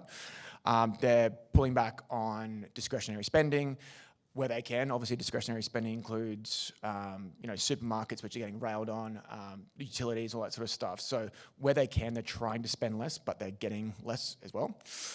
So where do we get up to now? Yep. So it's obviously quite bad. But this is what's really important for this particular cohort, is that this is the cohort in the family formation part of their lifetime. So it's major milestone phase, like weddings and first home buyers and trying to have young children, which they keep kicking back if they're not living with their parents. So travel competes directly with these big life commitments. Yet even here, even in this age group, travel remains a highly valued asset, providing that can make it work. So this group will be loyal visitors for the future if we can give them reasons to travel and experiences that are worth cutting discretionary spending for. Back a step. And this is a really important slide. So even with the doom and gloom that's happening, even with everything that's happening across Australia, 47% of Australians still consider travel really, really important. In fact, 1 in 5 claim it's one of the most important things you can get. So Australians love to travel, obviously, and even with everything that's happening, it's like, no, we will still travel. We'll still at least have one trip a year. It's really important, for us and our family to go away and do this. But the way that they're traveling is different. So it hasn't fallen out of favour. It's just changing a little bit more. And this is obviously no real surprise to anyone else in this room. Australians are choosing a perceived value destination over another value destination. And when I say perceived value, it's what you kind of perceive at the time. So Bali, Indonesia, by the way, is Bali, obviously. Bali can be described by some travellers as a giant rubbish heap on the ocean. However, if you were going to compare the price of Bali, the airfares for your family, 7 days in a villa, and you compare that to like a Noosa, who spends a lot of money on, the different markets, but spend a lot of money on, green and being eco-friendly. They're going to Bali in droves because it becomes a value-based message at the moment, which kind of sucks for Australia because we've built, really good eco-friendly environments and that sort of stuff. But at the moment, the value message isn't getting through. Indonesia's overtaken New Zealand as number one destination. Japan has anyone gone to Japan recently in the last 2 years? Half of Australia. You're right. Japan has exploded. It's got up 234% over 10 years. The Australian dollar buys 25% more in Japan than what it currently than it was 10 years ago. So you can go to Japan, and this is like one of my friends are like, well, we can go there. It's cheaper than going to Mount Isa. flying in Mount Isa, and you can get beers there for $1 at the supermarket. You can get other drinks there. And while it's expensive from an accommodation perspective at a ski resort, it's cheaper once you get there. They're not $28 margaritas. So obviously we're getting kind of killed there as well. But the United States is falling away massively. So that's something that's gone away at least 25%. This has been exacerbated more by the Iran crisis as well. So what's happening is all of the long haul travels are now being wound back, and we're kind of finding ourselves in a little hub of Southeast Asia. So other destinations that are popping off, obviously Indonesia, Japan, Vietnam is coming through really, really fast, another valued destination. And then another one that's coming through from southern states is that Korea is quickly becoming a massive destination as well. So Korea from intent perspective is up 35% from the Melbourne market, while Melbourne market intent to come to Queensland is down around the same sort of mark as well. So not great. However, there is some good news. I'm not just going to sit here and talk about how bad things are. This is internationals who are coming into Australia, right? So it is more positive. International visitors reached 8.4 million number of visitors in the year ending June 2005, which is up 5.5%. Spending's up 18%, and that's comfortably above 2019 levels. So this is genuine growth in recovery. It's not just back to normal, which is great.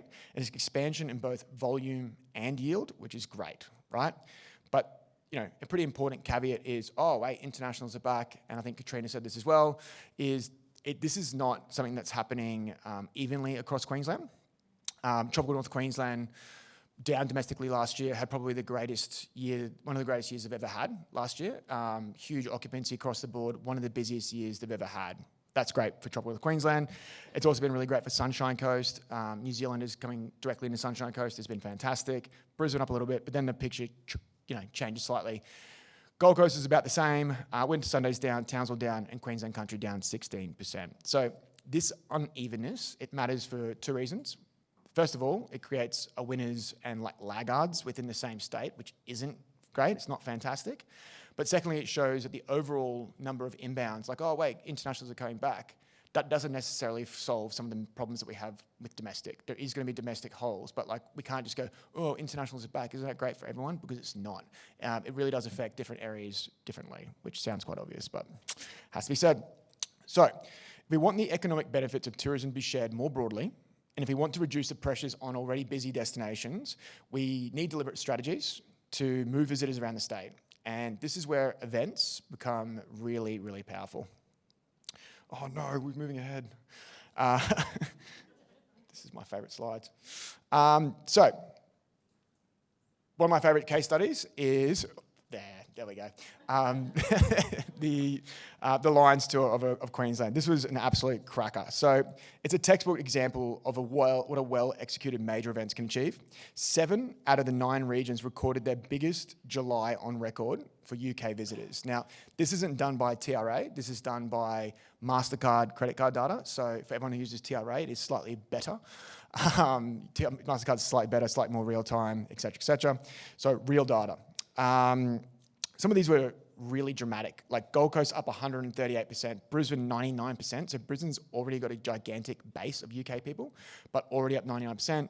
Tropical North Queensland up 94%, and even outback Queensland. It has a perception for the UK market of being quite far away, but spend in that time period was up 86% for the July period that they were travelling around Australia, which is really, really cool.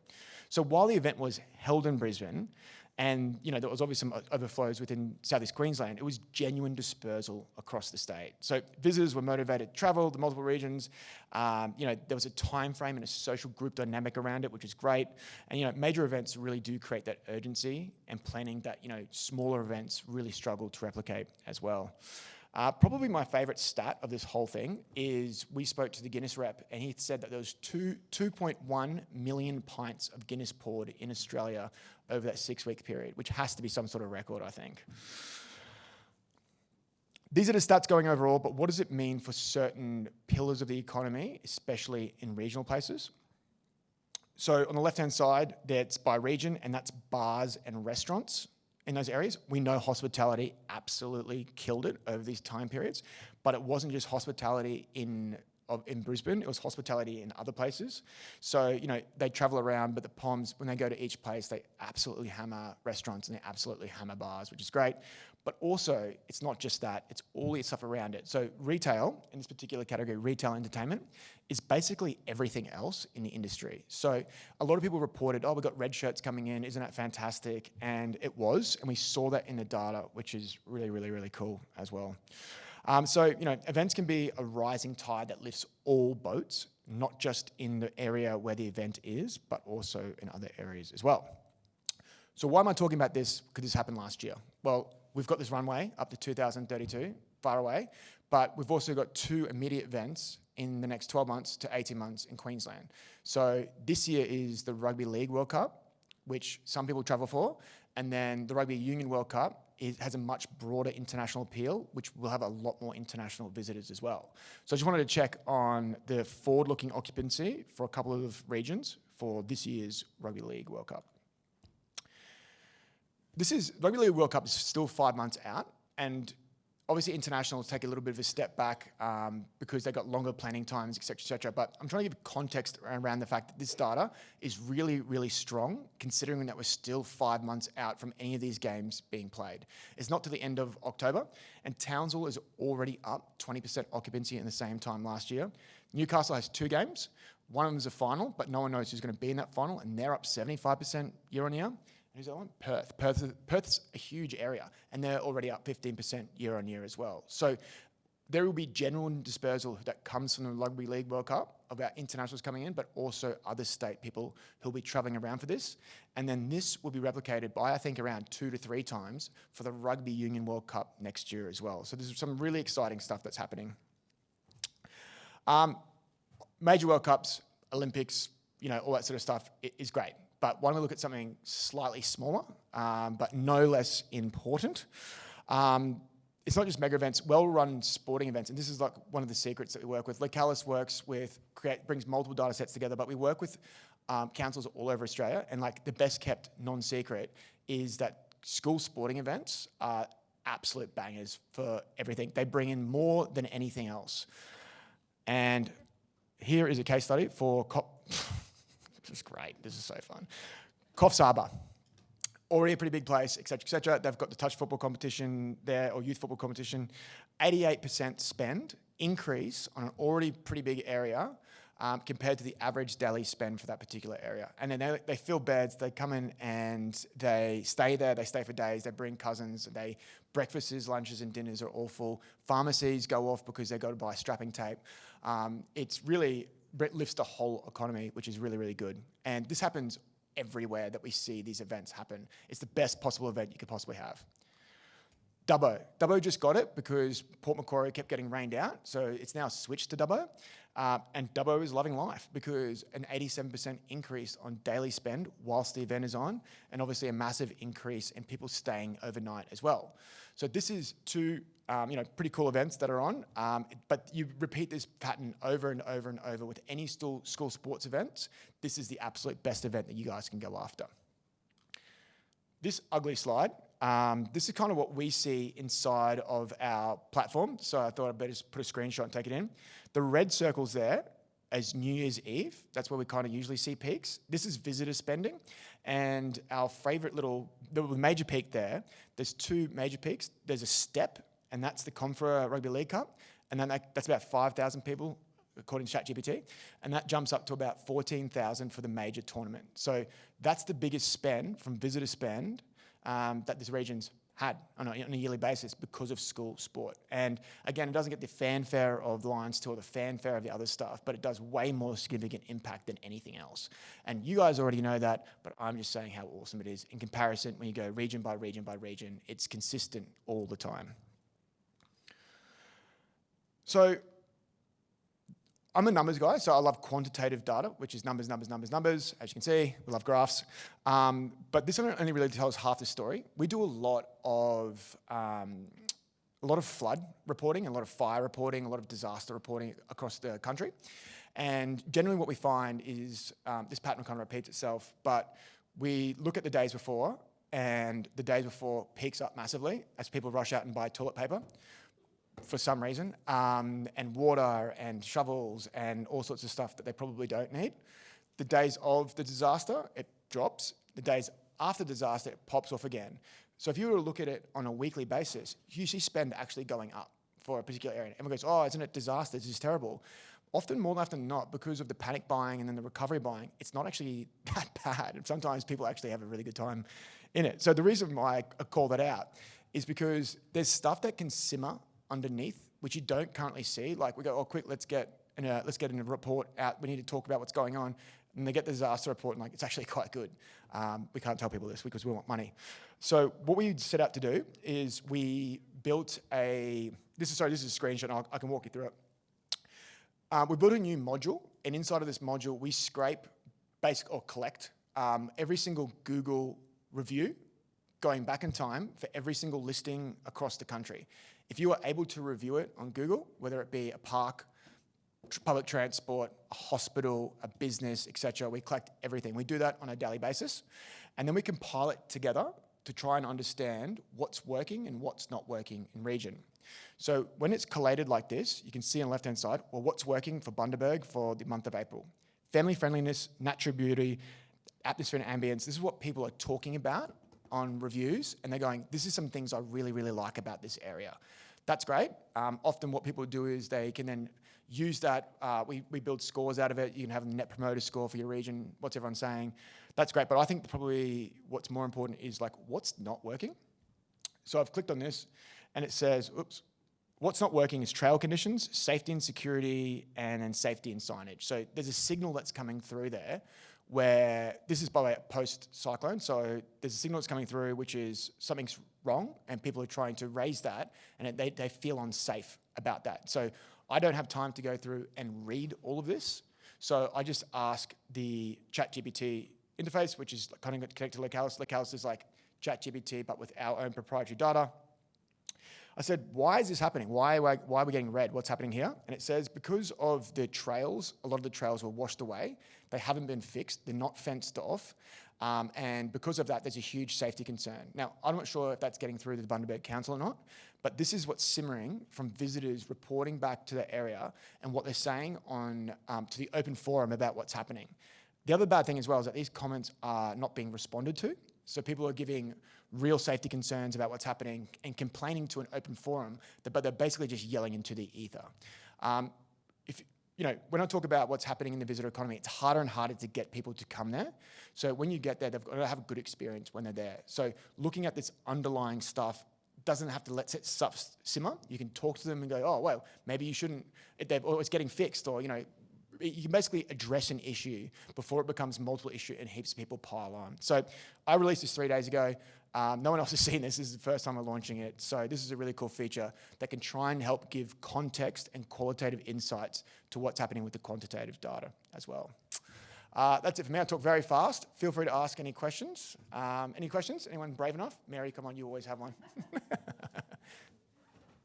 quick one. You mentioned the Sunshine Coast and Brisbane in a lot of statistics. Yep.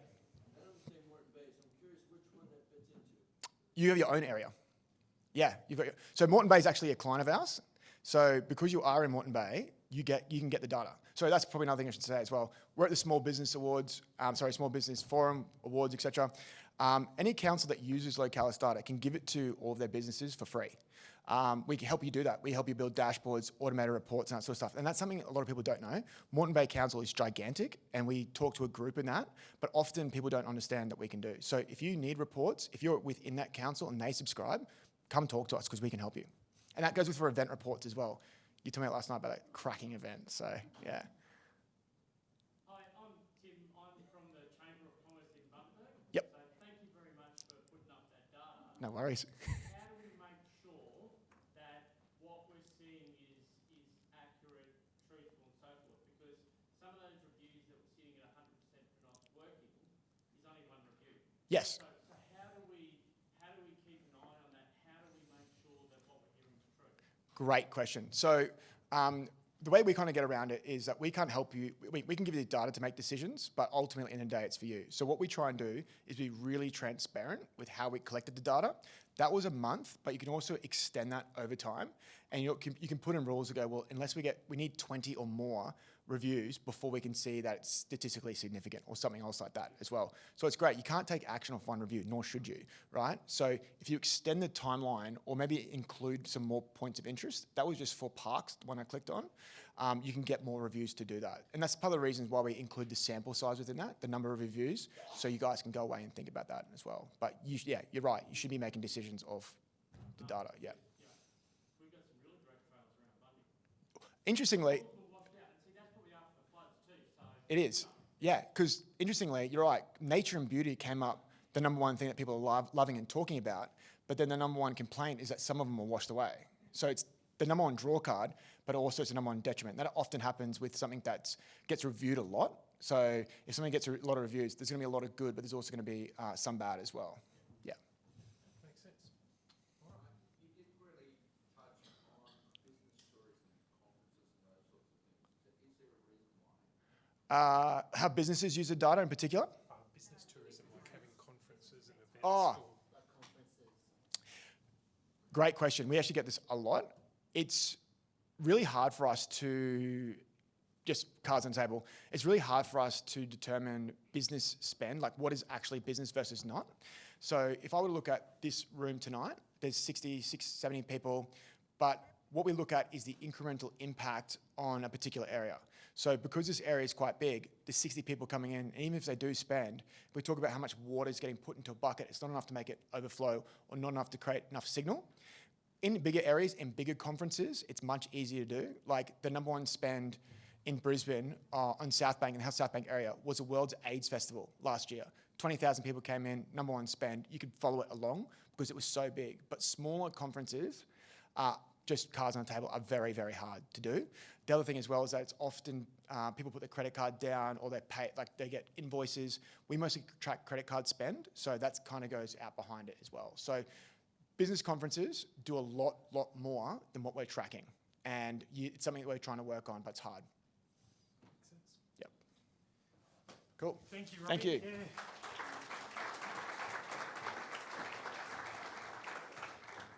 Really good. I think some of the councils here today will be hoping that some other councils have left so that they can be the ones that go after the sporting events that are coming up. And they're like, great, they missed that. Awesome. Good. That's why you come to the conference, get the inside scoop. And Rugby Union World Cup, I think it's October, November 2027. Yeah, so one to keep a mind about. So thank you very much, Robbie. So absolutely super.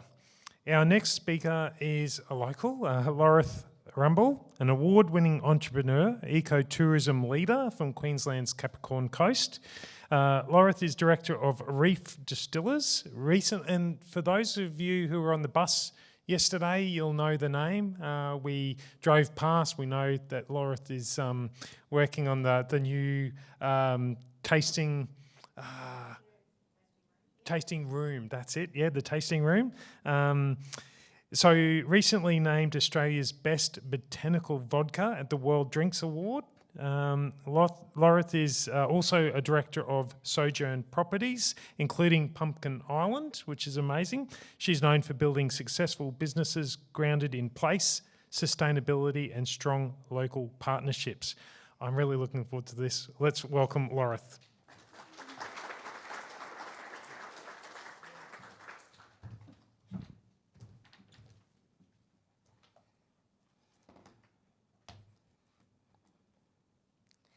Hi everyone, thank you Steve for the introduction. It's lovely to be here today. So I will chat to you today about the Reef Distillers story. What if I told you that one of the world's best botanical vodkas wasn't born in London, Moscow or Sweden? It was born right here on the Capricorn Coast. In 2025, Reef Distillers won a gold and Australia's best botanical vodka at the prestigious World Drink Awards, competing against brands with much bigger marketing budgets than our entire turnover. In 2026, we've done it again, this time with the world's first zucchini flower vodka, and we are now in the running for the world's best vodka to be announced on the 2nd of June in London at the World Drink Awards Gala Dinner. We are a regional startup. We are family owned, and like many small businesses in Queensland, we started with more vision than certainty. Small towns are disproportionately produce enduring manufacturing, retail, and heritage brands. Some examples of global brands that you might know with small country origins include Walmart, IKEA, Ferrari, Rolex, Hershey's, and of course Red Bull. Global brands with small town roots. Just skip to my next slide there. So starting up in a region, people often, they might look at us, see the awards, they see our beautiful bottles, they see inspiring Instagram posts, but what they don't see is the cash flow pressures, the high freight costs associated with operating in regional centres, staff shortages, tourism seasonality, wearing 14 hats all at once, 12 to 14-hour days, and a much smaller audience than you would find in a city. Over half of small businesses don't make it beyond 5 years, but regional businesses often face much steeper odds. We didn't just need customers, we needed an ecosystem. What made the difference? The place. We stopped trying to look like everyone else. Instead of copying big alcohol brands, we leaned into our Capricorn Coast identity, the Great Barrier Reef story, our native botanicals, agritourism. Our geography became our competitive advantage. Partnerships. As part of building our ecosystem, we collaborated with local growers, tourism operators, hospitality venues, regional distributors, industry networks, membership organizations like Capricorn Enterprise. Small business scales faster through partnerships than through advertising. The support we have received has been incredible, and we are very grateful. In the early planning stages, the Livingston Shire Economic Development Team helped us navigate the planning and approval processes. Capricorn Enterprise has been instrumental in our success through networking, PR, media coverage, TV, travel shows, the Cap Coast Food Trail, and many other opportunities that have been sent our way. They punch way above their weight in marketing and advertising outcomes. And many of the visitors to our region will tell you that they found us because they saw us somewhere on TV or in a journalist's article about places to visit. Then there's the mentoring and advice from the Australian Distillers Association and the Queensland Distillers Association. Cal, who's here today from the Department of Trade and Industry, has been a great help to us. And recently, the Regional Tourism Infrastructure Grant that we received from DETSI is helping us build our new tasting room. We should be open by the end of this month. We also took part in the agri-tourism program sponsored by the Livingston Shire Council through regionality, and that was so insightful and so beneficial to our business growth pathways. Government doesn't build businesses, but it can create the conditions where businesses can build themselves.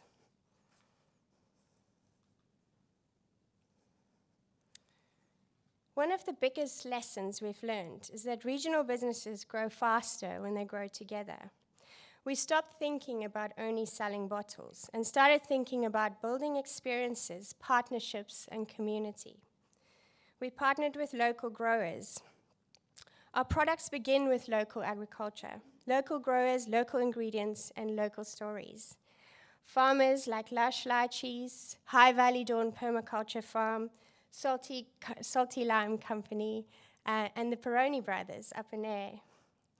Through these, we use their native botanicals to create unique products that are distinct to this Great Barrier Reef coastline. Every time we source locally, the value stays in the region. Wherever possible, we try to buy local, collaborate local, and create local. Because regional economic development doesn't happen through one business succeeding alone. It happens when businesses circulate opportunity between each other. We've realized that people don't just want products anymore, they want experiences. So we went about curating tasting dinners, paired cocktails. We collaborated with well-known chefs. We did local seafood and spirit pairings, and a lot of storytelling about our region and about the ingredients found in our regions. When local restaurants, chefs, and producers collaborate, the whole region becomes more memorable to visitors. Visitors increasingly want connection, authenticity, and participation. And that ties directly into the agritourism trends we are seeing. Things like food festivals, markets, Salty Hops Beer Festival, beer and spirit collaborations, and tourism activations. Events create energy, and energy creates visitation, and visitation creates regional spending. The more we collaborated locally, the stronger the brand became globally. A distillery bottle sold in Brisbane actually began with a farmer, a chef, a tourism operator, and a local council all playing a role. This is what regional Queensland can become when people work together. Integral to our entire business model is our strong belief that giving back is part of the story. As Reef Distillers grew, we started asking a bigger question. What responsibility does a business have to the community and to the environment that helps us build it? This led us to becoming a part of 1% for the Planet, committing a portion of our revenue towards environmental causes and stewardship, because businesses connected to nature should also help protect nature. Alongside that same philosophy, there is a concept in Africa called Ubuntu that we feel inspired by. I am because we are. A business does not thrive alone. Communities, growers, tourism operators, council staff, suppliers, and customers all contribute to the outcome.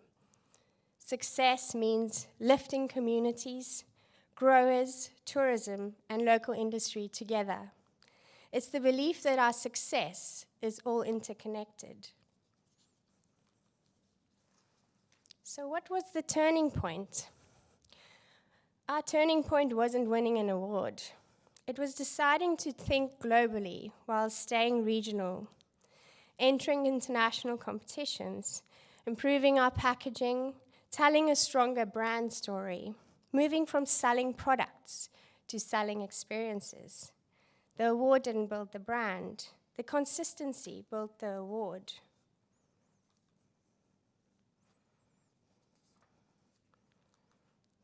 So the question we have to ask today, what councils and government can do? If we want regional Queensland to compete globally, support can't stop at the startup.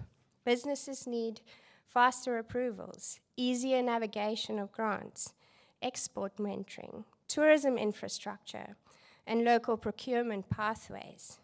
Small business doesn't need handouts, they need runways. Some of the great examples that have assisted us in our journey is the recent tourism support hub created by DETSI, the Regionality's Agri-Tourism Business Development Program sponsored by Livingstone Shire, Queensland Government's Parliament House recently stocking a lot of the regional Queensland spirit brands. That's a huge step forward in supporting Australian products, Australian manufacturers, Australian business, and Australian families. And then Capricorn Enterprises media and promotional campaigns to promote our region, its people, and its products. 5 million people employed by the small businesses in Australia. The Australian business landscape includes 2.7 million active businesses. Queensland has hundreds of thousands of small businesses, making them the backbone of regional economies, just like the Minister said this morning. Consumers are increasingly choosing brands with local provenance and sustainability stories.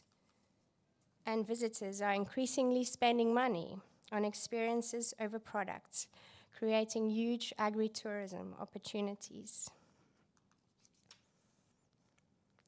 3 actions that I would recommend taking today.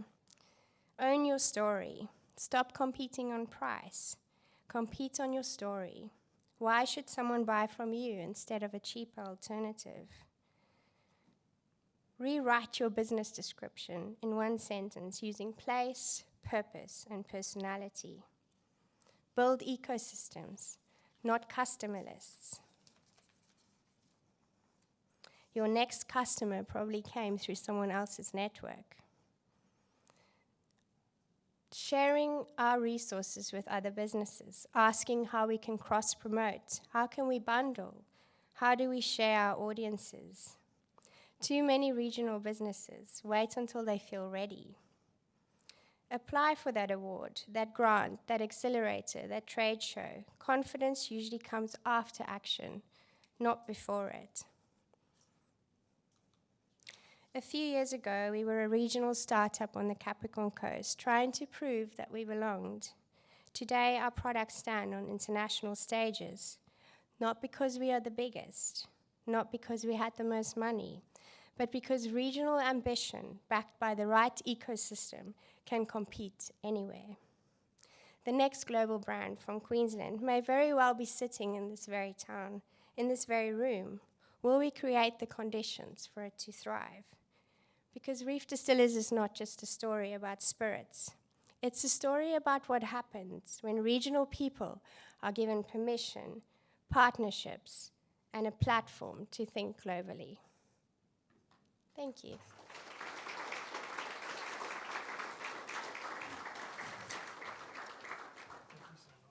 Pleasure. Yeah.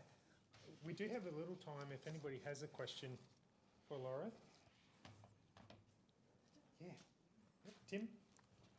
One of the issues that we find within the industry is the excise tax or the alcohol tax. How do you guys go with such large numbers, the increases that we see every few months on that? How does that impact your business?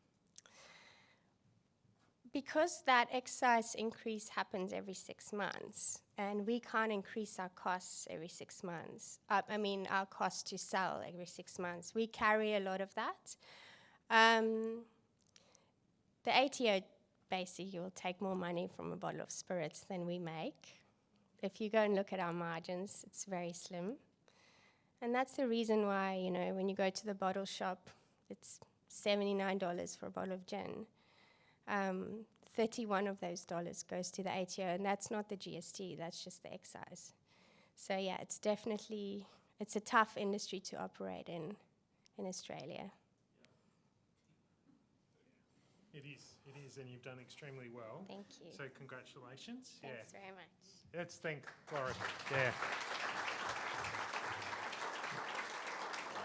I think we also want to wish Laura all the best for the 2nd of June for the zucchini flower vodka. We all got our fingers crossed for you, and I hope it goes really, really well. Yeah. I think there's perhaps you have also upstaged the earlier theme that we were thinking for the next year's conference. So we might change that over to I am because we are. And I think that really encapsulates that success through interconnectivity. So yeah, thank you for bringing that to us today. We really appreciate it. It's awesome. Well, it's time for lunch. Wow, that came around quickly, I think. It did for me. So lunch will be served out in the foyer there. We are going to come back a little bit later. So we were down for 1:30, but we're going to do 1:45. We have had a little change in our schedule this afternoon. I'm going to talk about that a little bit later. But it does give us an opportunity to move back a little bit. So it won't be until 1:45 that we need you back here, where we'll hear from Brooke, our next speaker. So let's see you then. All right. Thanks, everybody.